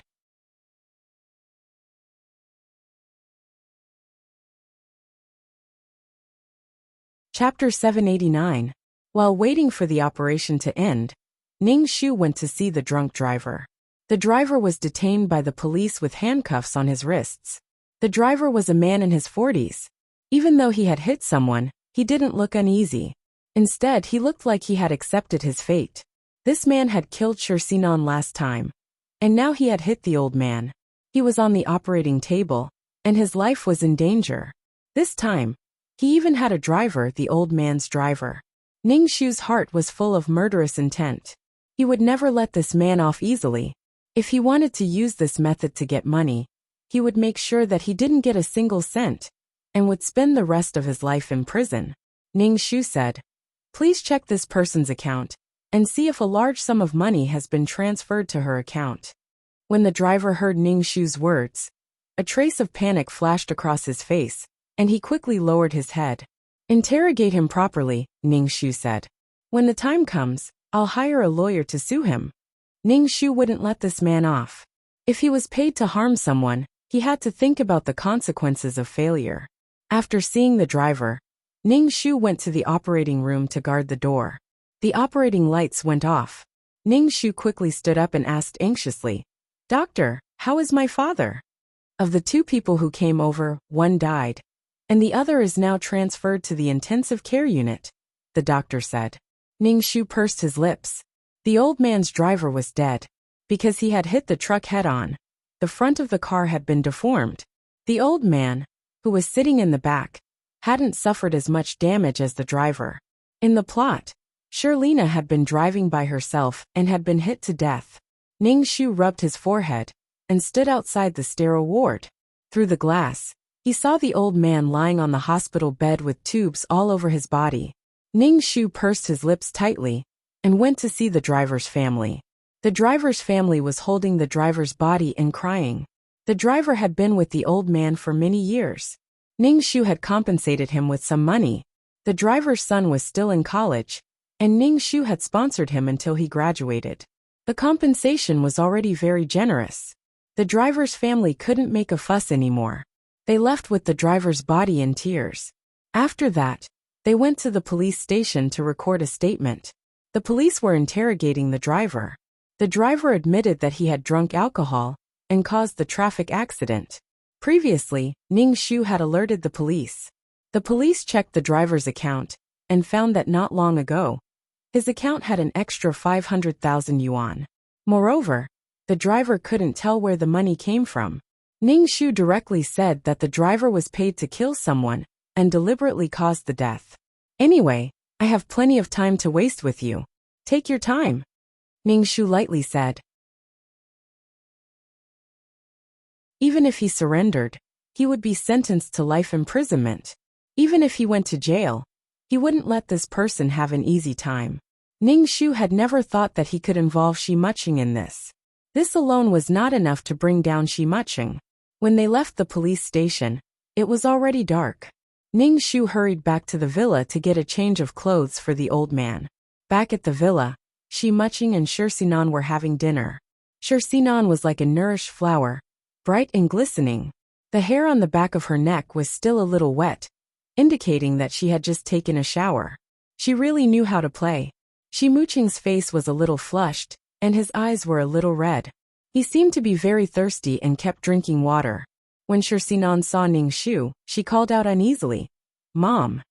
Shirsinan was afraid that her mother and uncle would fight again. In addition, after what had happened with her uncle, Shirsinan was afraid that her mother would find out. At that time, she only felt like she was floating in the air, happy and comfortable, and she couldn't eat enough. But now Shirsinan felt very ashamed, and there was a little pain down there. It was probably because she had done it for too long. Ningxu grunted and said, "Your grandfather was in a car accident, and is now in the hospital." Shirsinan looked a little shocked and quickly asked, "Is Grandpa okay?" Ningxu glanced at Shimucheng, who was drinking water, and said indifferently, "Your grandfather hasn't woken up yet, and the driver is dead." Shimucheng curled his lips slightly, and turned his head to Ningxu. He said, "It's really not suitable for the Shi family to go out today. Why are there so many car accidents?" Ningxu pursed his lips tightly, looked at Shirsinan, and said, "Come with me to take care of Grandpa." "Okay." Shirsinan nodded. "Ahem ahem." Shimucheng coughed and said indifferently, "Sinan is still injured. How can you take care of another injured person? It's better to go to the hospital. You can take care of Grandpa, and let the doctor treat the wound on your nose more carefully," Ningxu said. "Besides, I still need to take care of the company. Go take care of Grandpa." Before Shirsinan could speak, Shimucheng said again, "Sister, your father is lying in the hospital now, and you only have the company in your heart. You're really cold-hearted to let your injured daughter take care of the patient." Ningxu was speechless. He was so angry, but he still had to keep smiling. Damn it, she was cold-hearted. Now that something had happened to old Master Shi, she still had to stabilize the board of directors and support the company. She had to let Shirsinan take care of her grandfather. Her heart was cold. Exercise? She could even roll around in bed, so why couldn't she take care of someone? Ningxu looked at Shirsinan and asked, "Are you going to the hospital?" Shirsinan felt two scorching gazes on her. She was sandwiched between her mother and her uncle again, and it was difficult to choose. Shirsinan looked at the expressionless Ningxu, and then at Shimucheng, feeling as if her heart was in a pot of oil. "You have to think carefully." Shimucheng dragged his voice and raised his handsome eyebrows at Shirsinan. He rubbed his fingers against his lips, and there was a threatening look in his eyes. He was unusually charming. Ningxu was speechless. "Bitch using a honey trap." Shirsinan took a deep breath, lowered her head, and whispered to Ningxu, "Mom, my face hurts." As she said this, Shirsinan felt uneasy and didn't dare to look at Ningxu. She continued, "I'm going to see Grandpa tomorrow." "I'm going too," Shimucheng said with his chin in his hand, his expression full of provocation and smugness. Ningxu was so angry, so angry. What was the use of raising such a daughter? He might as well have a piece of barbecued pork to fill his stomach when he was hungry. Ningxu turned and went upstairs to old Master Shi's room to look for a change of clothes. Ningxu carried his bag downstairs and said to Shirsinan, "I'll be keeping watch at the hospital tonight. I won't be coming back." The corners of Shimucheng's mouth turned up, and his eyes lit up. Ningxu left the villa and headed for the hospital. Have a good time. Once again, she witnessed Shirsinan's supercilious look. She could do this for a man, but she still looked beautiful and innocent. In Shirsinan's heart, Shirlina only cared about work. Because of work, her father divorced her, and she only knew how to give him money. She didn't want money, but she wanted love.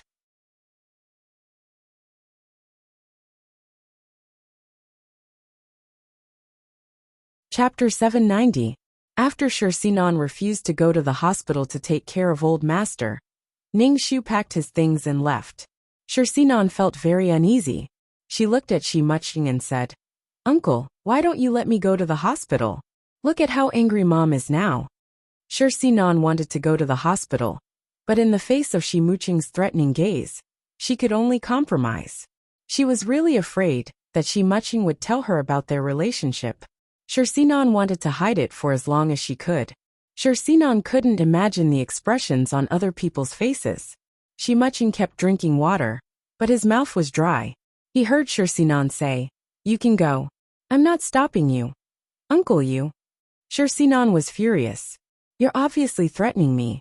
Shursinan and Shimuching were the only ones in the living room. Shimuching's body began to stir again. He couldn't control his lower body, and his blood rushed to his head. He looked at Shursinan with red eyes. Shursinan was still angry that her uncle had stopped her. Seeing her uncle staring straight at her, her heart suddenly beat uncontrollably, and her whole body went weak. Shimuching stood up, grabbed Shursinan, and pressed her down on the dining table. "Uncle, uncle," Shursinan stammered. Shursinan stuttered and shouted. Facing Shimuching's aggressive gaze, Shursinan's body softened without any hesitation. "Niece, your uncle is on fire now. You have to be responsible for putting out the fire." Shimuching's voice was hoarse. He grabbed Shursinan's hand and put it under himself. Shursinan suddenly touched something warm. She wanted to withdraw her hand, but Shimuching held it tightly. Shursinan was sweating all over. Her whole body was hot, and her skin had turned pink. Shimuching couldn't control himself, and lifted Shursinan's skirt in the living room. Shimuching pressed Shursinan against the dining table, unbuckled his belt, and went straight to the point. Shursinan struggled with all her might. She was anxious and embarrassed, and wanted to push Shimuching away. "Uncle, this is the living room. Someone will come. Uncle, don't you find it exciting?" Shimuching wanted to tear Sinan apart. His body was full of restless energy. Shursinan's expression was a little dazed, and she fell into incomparable joy. She gradually forgot where she was and hugged Shimuching's neck tightly. Shursinan felt that she was very thirsty, and had an insatiable desire. On the other hand, Shimuching felt like he wanted to empty his body for this woman, Shursinan. Just as Shimuching and Shursinan were engaged in a fierce battle, a servant came in and saw this scene. She was stunned. Shimuching turned his head to look at the servant with reddened eyes. He immediately pulled down Shursinan's skirt, which had already been pulled up to her waist, to cover her body. Shimuching suddenly stopped. Shursinan looked at Shimuching in confusion, and called out in dissatisfaction, "Uncle!" After being discovered, and now hearing Shursinan call him uncle, Shimuching actually felt an incomparable sense of pleasure. A warm current flashed through Shimuching's heart. It flowed from his spine all the way to his head, and he gave it to Shursinan. Shursinan grabbed Shimuching's shoulder and screamed. Then, she collapsed on the dining table.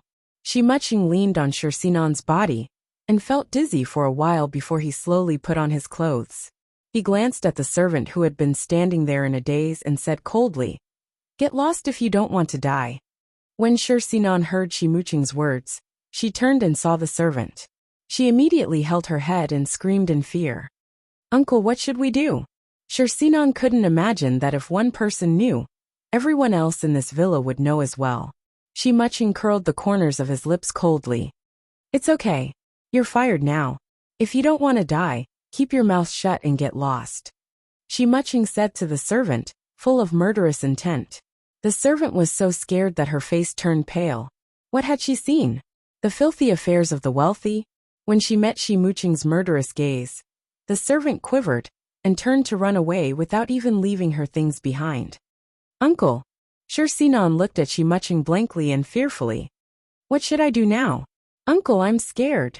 She was afraid that if others found out, they would look at her strangely and laugh at her and her uncle for doing such a thing. She was afraid that her grandfather and mother would kill her if they found out. Shimuching curled the corners of his lips and said coldly, "Don't worry, she won't tell anyone." She wouldn't have the chance to tell anyone. Shimuching made a call. After hanging up, he said to Shursinan, "It's okay, the matter will be resolved." Shursinan heaved a sigh of relief. She still trusted her uncle very much in her heart. There was nothing that her uncle couldn't handle. "Uncle, don't go to such a place next time," Shursinan said with lingering fear. Shimuching curled the corners of his lips. He quite enjoyed this feeling. "I really wish I could stuff you into my body."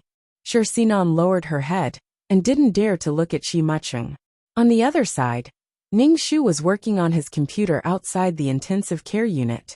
He was checking the email from his secretary when he received a call from the servant at home. The servant's voice was very frightened and trembled as she said that she was looking for him. Ning Shu told the servant the address of the hospital, and the servant hurriedly hung up the phone. Ning Shu raised his eyebrows. What happened? Why was she so frightened? Half an hour later, a servant in a servant's uniform appeared in front of Ning Shu. Ning Shu saw that the servant looked terrified and uneasy, so he handed her a glass of water. What happened? Miss, you must save me. The servant shouted to Ning Shu, tears and snot flowing down her face. Mr. Shi's murderous gaze was still in front of her. What exactly happened? Ning Shu asked. The servant swallowed a mouthful of saliva and told him the whole story. Ning Shu. Oh, after she left, the two of them got intimate again. Ning Shu smiled. Didn't Shi Muching have good stamina and good work? Wasn't he a perpetual pile driver? Let's see how long you can be mighty. However, the servant's feeling was not wrong. After such a thing happened, Shi Muching would definitely kill the servant. Moreover, he wanted to protect his beloved daughter. A random action by the protagonist could change the fate of an insignificant person. For the person he loved. So what if he became the enemy of the world?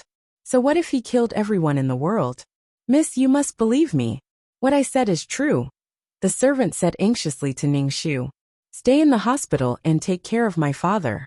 I won't let anything happen to you, Ning Shu said. Don't spread this around. The servant was moved to tears. Thank you, Mississippi. I won't say anything.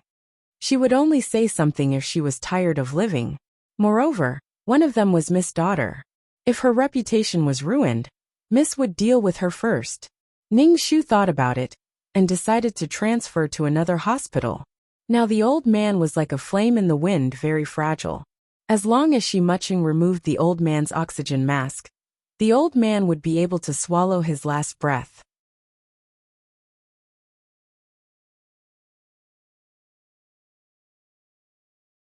Chapter 791. Old Master sure was lying here now. And this was the result of indulging the evil wolf. They were all things that could not be tamed, and he still hoped that the beast could feel his kindness. Shi Muching, who came with hatred, wished that the Sure family would be wiped out. The doctor did not agree with Ning Shu's transfer. Old Master Sure's condition was not very good now, and transferring at this time could easily cause problems. Old Master Sure's eyelids opened for a moment, and he fell into a coma again. Ning Shu sent some gentle energy to Old Master Sure, which could slowly repair Old Master Sure's body. Ning Shu was determined to transfer, and signed the document.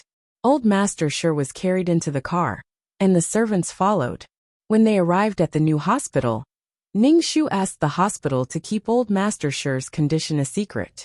The hospital system could not find Old Master Sure's name. After doing all these things, the sky was almost bright. After a busy night, Ning Shu moved his neck.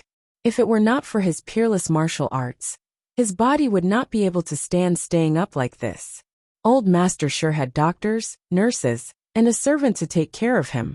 His condition had stabilized, and it was neither good nor bad. Old Master Sure was a little old, and his body could not compare to young people. The car accident made things worse. Ning Shu was a little worried that Old Master Sure would not wake up. He sent some spiritual energy into Old Master Sure's body. Nothing could happen to Old Master Sure yet. The shares in his hands, the funds, and the real estate were not written in a will. Shi Muching, the son in the legal sense, also had the right to inherit. Shi Muching could forget about getting a single cent from the Sure family. The Sure family did not owe Shi Muching anything. Ning Shu received a call from the police station, saying that the driver admitted that he had received money to cause the traffic accident. Ning Shu did not say anything, and directly found a criminal lawyer to sue the driver. You won't be able to get 500,000 yuan, and you still have to face jail. Even if you go to jail, you won't have an easy time. You will be tortured in jail. So far, this driver had taken 2 lives. One was Sure Lena's, and the other was Old Master Sure's driver. The 500,000 yuan that the driver received was awarded to the Sure family. At the same time, the driver had to compensate the Sure family for the psychological damage. The driver was sentenced to life imprisonment and deprived of all civil rights. Ning Shu used money to bribe the prison bully in the same room as the driver, so he would treat the driver well. The Shi family's chauffeur's family received a generous compensation. In total, the Shi family's chauffeur's family and Ning Shu's compensation amounted to nearly 1,000,000 yuan.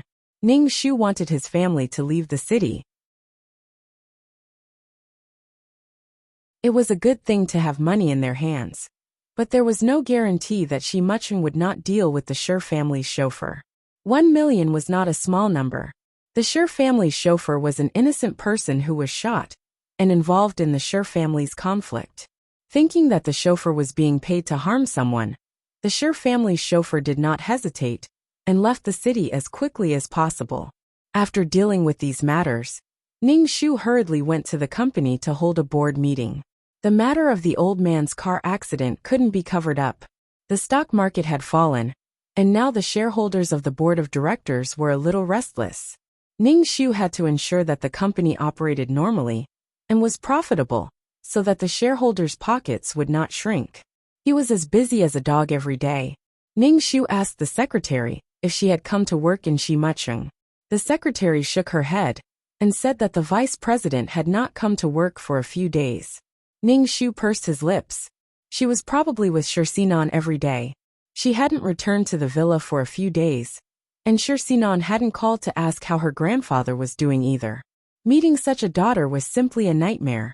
Ning Shu really hated this kind of pure and beautiful person who was not tainted by the secular world. Ning Shu bought a set of silver needles and returned to the villa. Ning Shu also bought some hormone supplements, but this kind of thing could be detected, so it should be used sparingly. It should be effective when combined with acupuncture. When he returned home, there was no one in the living room. It was quiet, not even the servants. "Where is everyone?" Ning Shu shouted. After a while, a servant came over. Ning Shu asked, "Where are the others?" "They're all outside and in the room. Mr. Shi said that we're not allowed to wander around the living room unless we call for help," the servant said. Ning Shu. He was probably afraid that he would be discovered like last time. He really knew how to play. The dining table, sofa, bathroom, balcony, carpet. "Where's Shi Mucheng?" Ning Shu asked. "Mr. Shi went out," the servant said. "Where's Sinan?" "Still resting in the room." Ning Shu's lips curled up. This was a good opportunity. He waved his hand and let the servant leave. Ning Shu walked into the kitchen and saw chicken soup simmering in the clay pot. Ning Shu took out the white crystal supplements and poured them in. He stirred it twice with a spoon, then scooped a bowl of soup and went upstairs. He opened Shirsinan's room. Shirsinan was lying on the bed sleeping soundly. Her face was no longer wrapped in gauze. Although her nose was still swollen and bruised, it was much better than before. Shirsinan's face was bright red, and her hair was scattered on the bed. There were some marks on her neck, which were obviously left by Shi Mucheng. Shirsinan was like a flower that had been watered. She had the innocence of a young girl and the charm of a woman. She was very beautiful. It was already afternoon, but she was still sleeping. Why wasn't she studying hard and taking the college entrance exam? Ning Shu sat by the bed with the chicken soup and nudged Shirsinan's body. Shirsinan didn't open her eyes, but she muttered, "Uncle, let me sleep a little longer. Just a little longer. I'm so tired." Ning Shu rolled his eyes and said loudly, "It's me." Shirsinan immediately opened her eyes. When she saw that it was Ning Shu, she quickly sat up, looking a little annoyed. Ning Shu called out, "Mom." Ning Shu nodded and handed the chicken soup to Shirsinan. "Drink it." Shirsinan felt very guilty. She took the chicken soup and drank it slowly. After a while, she finished the whole bowl of chicken soup. Ning Shu stared at Shirsinan. Shirsinan's eyes drifted, and she didn't dare to meet Ning Shu's eyes. "What's the mark on your neck?" Ning Shu reached out to pull Shirsinan's collar. Shirsinan immediately covered her clothes and said, "It's nothing. It's just a red lump from a mosquito bite. It's nothing. It's really nothing." It was obviously pinched by someone's mouth. Why did it have to be a mosquito bite? Ning Shu nodded and said, "I'll apply some itch-relieving ointment for you." Shirsinan was so nervous that she was sweating all over. Ning Shu took the ointment. When he approached Shirsinan, He held a silver needle and pierced it into the acupuncture point on Shirsinan's head. Shirsinan felt numb on her head, as if something had pierced her scalp. She couldn't help but touch it with her hand, but she didn't feel anything. Ningshu inserted the needle and threw the ointment to Shirsinan. Apply it yourself. I'm going to the hospital to see your grandfather. Shirsinan asked Ningshu, is Grandpa okay? Ningshu was speechless. She never took the initiative to call and ask. She only asked now. He didn't know how old Master would feel.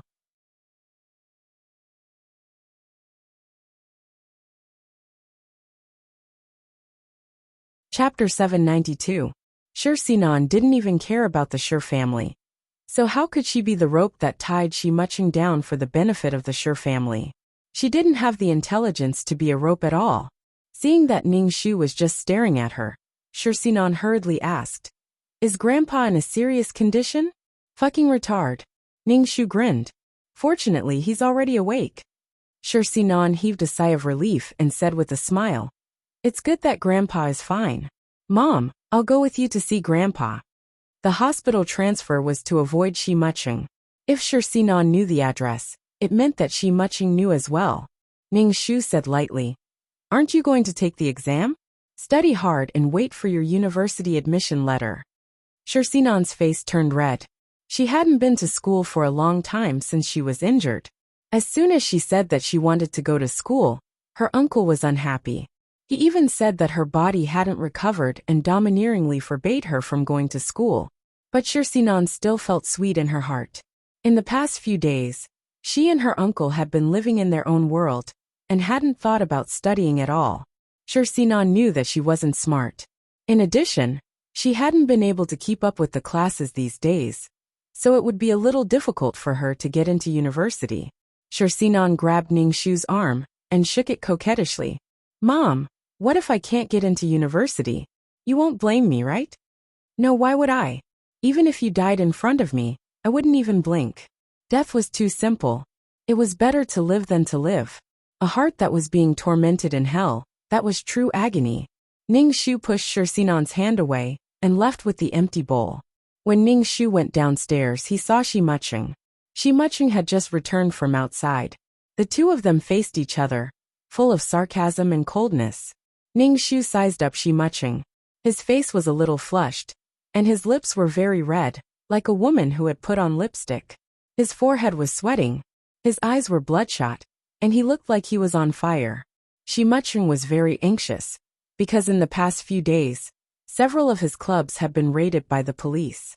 Although he had instructed his subordinates to behave and not sell that kind of thing for the time being.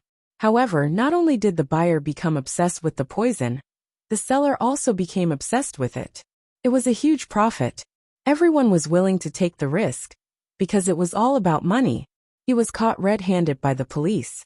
For the past few days, Shi Muching and Shirsinan had been living happily like gods, but something had happened at the clubhouse. Shi Muching suspected that there were spies from the police on his side.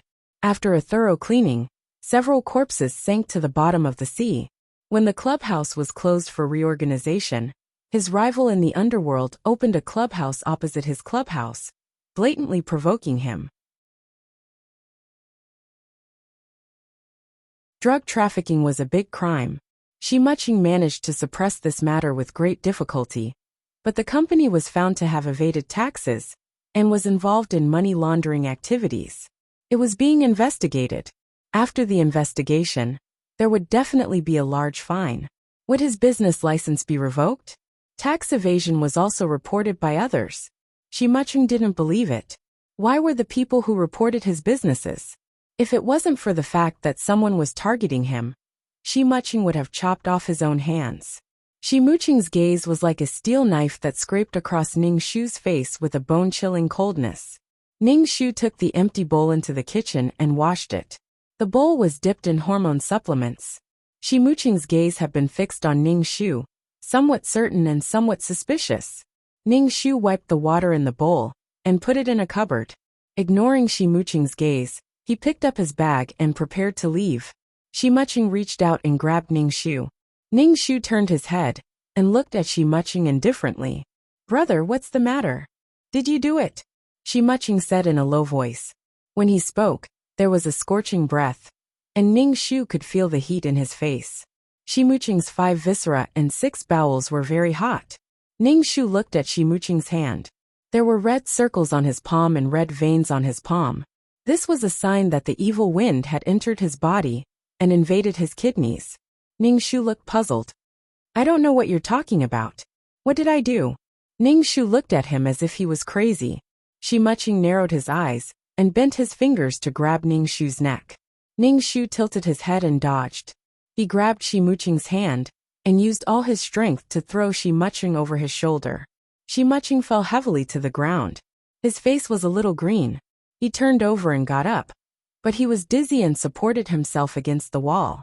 Shi Muqing supported himself against the wall with one hand and covered his chest with the other. His heart was beating so fast that it made Shi Muqing dizzy. Shi Muqing couldn't help but shake his head to clear his head. Ning Shu's shoulder throw made Shi Muqing's face turn green, and a faint red mark appeared between his eyebrows. Ning Shu saw that Shi Muqing wasn't in the right state, so he naturally didn't hold back and threw him over his shoulder again. Shi Muqing fell to the ground with a thud and groaned. At this moment, an earth-shattering scream rang out. Ah!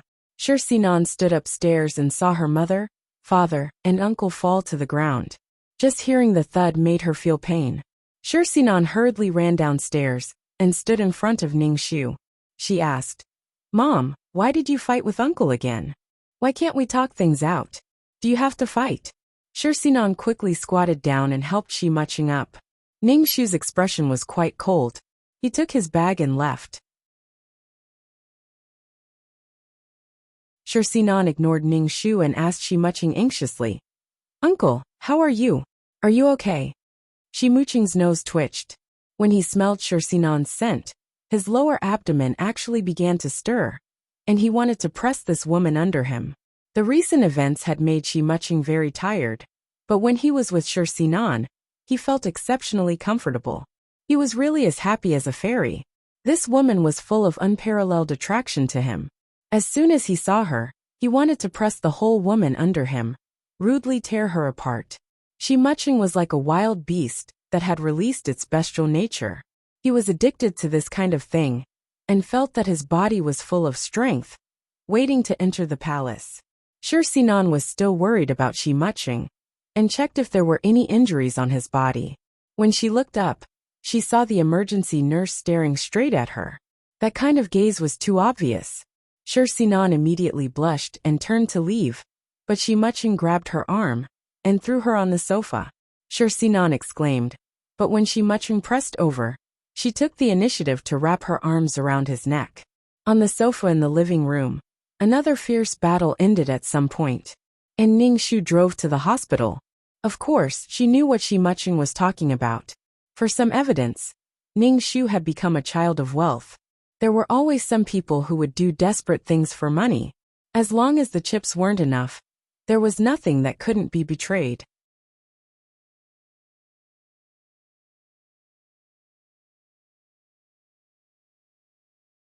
Chapter 793. Moreover, the employees of Shi Muqing's company did not sell their lives to Shi Muqing. Shi Muqing was rich, but not every employee in his company was rich.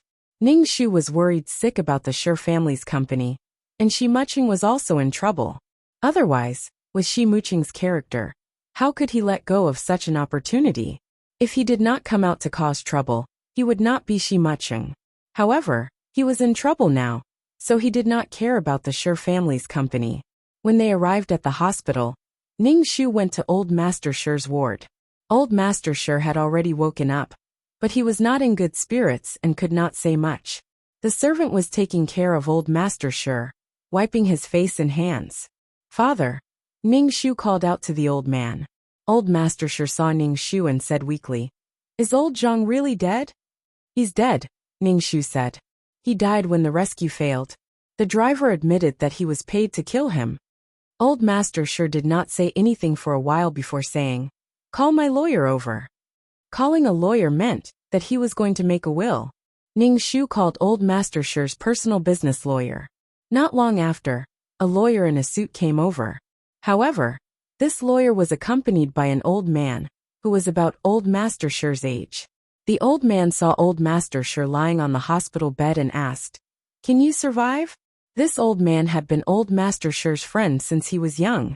He was old Master Shi's lawyer, and now his position as lawyer was inherited by his son. This old man had a very high status in old Master Shi's heart. Even Shirlina had to call him Uncle Zhou. "I'm old. I don't know if I can survive. I called you here this time to make a will." Old Master Shi's voice was rather weak. Uncle Zhou's son turned on the computer. Old Master Shi said, "After I pass away, all my assets, including my shares, villas, and real estate, will be given to my daughter." Old Master Shi looked at Ning Shu. "My daughter, Shirlina, will inherit it. Everything I said was said when I was conscious." The lawyer typed on the keyboard and finally printed out the document. He placed it in front of the old man. The old man looked at it word by word and said to Ning Shu, "Take a look." Ning Shu took the document and looked at it carefully. After a while he said, "No problem, Dad." The old man held a fountain pen and signed it with difficulty. Then, he pressed his thumb on the ink pad and left his fingerprint on the name. Now this document has legal effect. The lawyer placed the will on the document and waited for it to be notarized before sealing it with a seal. Ning Shu said, "Father, take good care of yourself. Don't think too much about other things." After the old man was done, he was in low spirits and closed his eyes. Ning Shu's Uncle Zhou said, "Thank you for coming to visit Grandpa." Uncle Zhou asked Ning Shu to hold on. The old man was still here, so there was no need to be afraid. After sending the lawyer away, Ning Shu went to the hospital to register and prepare to collect the eggs. Anyway, the Shi family wouldn't be handed over to Shi Sinan. Ning Shu had already given up on Shi Sinan, so Shi Sinan couldn't inherit anything from the Shi family. He didn't want the Shi family's things to fall into Shi Muqing's hands. After collecting the eggs, he went to the sperm bank to choose high-quality sperm and found a professional surrogate mother. Shirlina's body was already 40 years old. Although she had taken good care of herself, she was already at the advanced age of childbearing, so it wasn't good for the child's development. Besides, Ning Shu still had to work and stabilize the company. There was also Shi Muqing eyeing her covetously. Pregnancy was too much of a burden on her. Shi Muqing might suddenly make a move on her. It was too dangerous. Ning Shu came out of the equipment ward and clutched his stomach. His stomach was a little swollen. It didn't take long to collect the eggs. After collecting the eggs, Ning Shu contacted a professional surrogate mother. The surrogate mother was very young and healthy. After that, Ning Shu went to the sperm bank to choose high-quality sperm. Ning Shu chose the sperm of an elite man. Ning Shu found that the child would not only inherit his parents' DNA, but also their personalities. Shi Sinan's personality was the same as her father's. They were romantic and passionate, and the pursuit of love was engraved in their bones. To be able to become an elite in society, most of them were self-disciplined and had strong self-control. Otherwise, how could they become elites? Once the sperm was selected, it would be fertilized. When the fertilization was successful, it would be implanted into the surrogate mother's body. Ning Shu chose to conceive a boy. It was really too difficult for a girl to inherit the company in the future. No matter what, women were a vulnerable group. This was undeniable. They would always be ostracized and ridiculed in the battlefield of men. To support a company, it was twice as hard as a man. From this moment on, Shirlina's child was in the womb. The surrogate mother had a special company to take care of her. They always paid attention to the surrogate mother's physical condition and gave birth to a healthy and smart child. The surrogate mother spent a lot of money, but it was worth it. Ning Shu would occasionally visit the surrogate mother and inject a little spiritual energy into her body. After taking the egg, Ning Shu felt uncomfortable for a long time. This was the aftereffect of taking the egg. In fact, taking the egg was harmful to a woman's body. Fortunately, the energy of peerless martial arts was slowly repairing his body, so he didn't feel too uncomfortable. Ning Shu spent most of his time in the hospital. The next day, he went to work at the company and basically didn't return to the villa. The villa had become a place for Shi Muching and Shi Sinan to spend their vacation. It was like heaven. Shi Sinan didn't call to ask what was wrong with Grandpa, or why Mom didn't come home. She was probably having so much fun with Shi Muching that she had forgotten everything. Sometimes, women would give up their lives for men. They didn't care about their relatives at all. They were so careless that even if their relatives were killed, they could still have a happy ending with their enemies. Ning Shu sneered. Continue to play. The happier you are, the better. Life is short, you have to enjoy it to the fullest. Ning Shu rested in the hospital and took care of old Master Shi. Old Master Shi wasn't in good spirits and basically slept the whole day. During the day, Ning Shu went to work at the company again. He was running between the hospital and the company. As soon as Ning Shu arrived at the company, the secretary said to Ning Shu, "President, the vice president came to the company today." Ning Shu raised his eyebrows. Why wasn't he with Shi Sinan? The vice president has drafted a cooperation proposal. It's a project for HJ Company to develop new energy, the secretary said. Ning Shu just sneered. This HJ Company was Shi Muching's company. Developing new energy was very expensive. It was just a pretext to take money from the company. Now that several of Shi Muching's clubs had been closed for rectification, and a company was also suspected of tax evasion, the situation in Shi Muching was not good. Therefore, the Shi family's company was stupid and had a lot of money. After taking out the money, he even scolded the Shi family in his heart, feeling that the Shi family owed him. Wishful thinking. What did the Shi family's company owe you? You're tuning in to the Li Mei's Wuxia Whispers YouTube channel. We're so grateful for your support, and don't forget to subscribe to join us on this incredible journey through captivating stories. Your generosity through donations truly makes a world of difference, as it's the primary source of revenue that allows me to expand and enhance this channel for you. Thank you from the bottom of my heart for being a part of this adventure.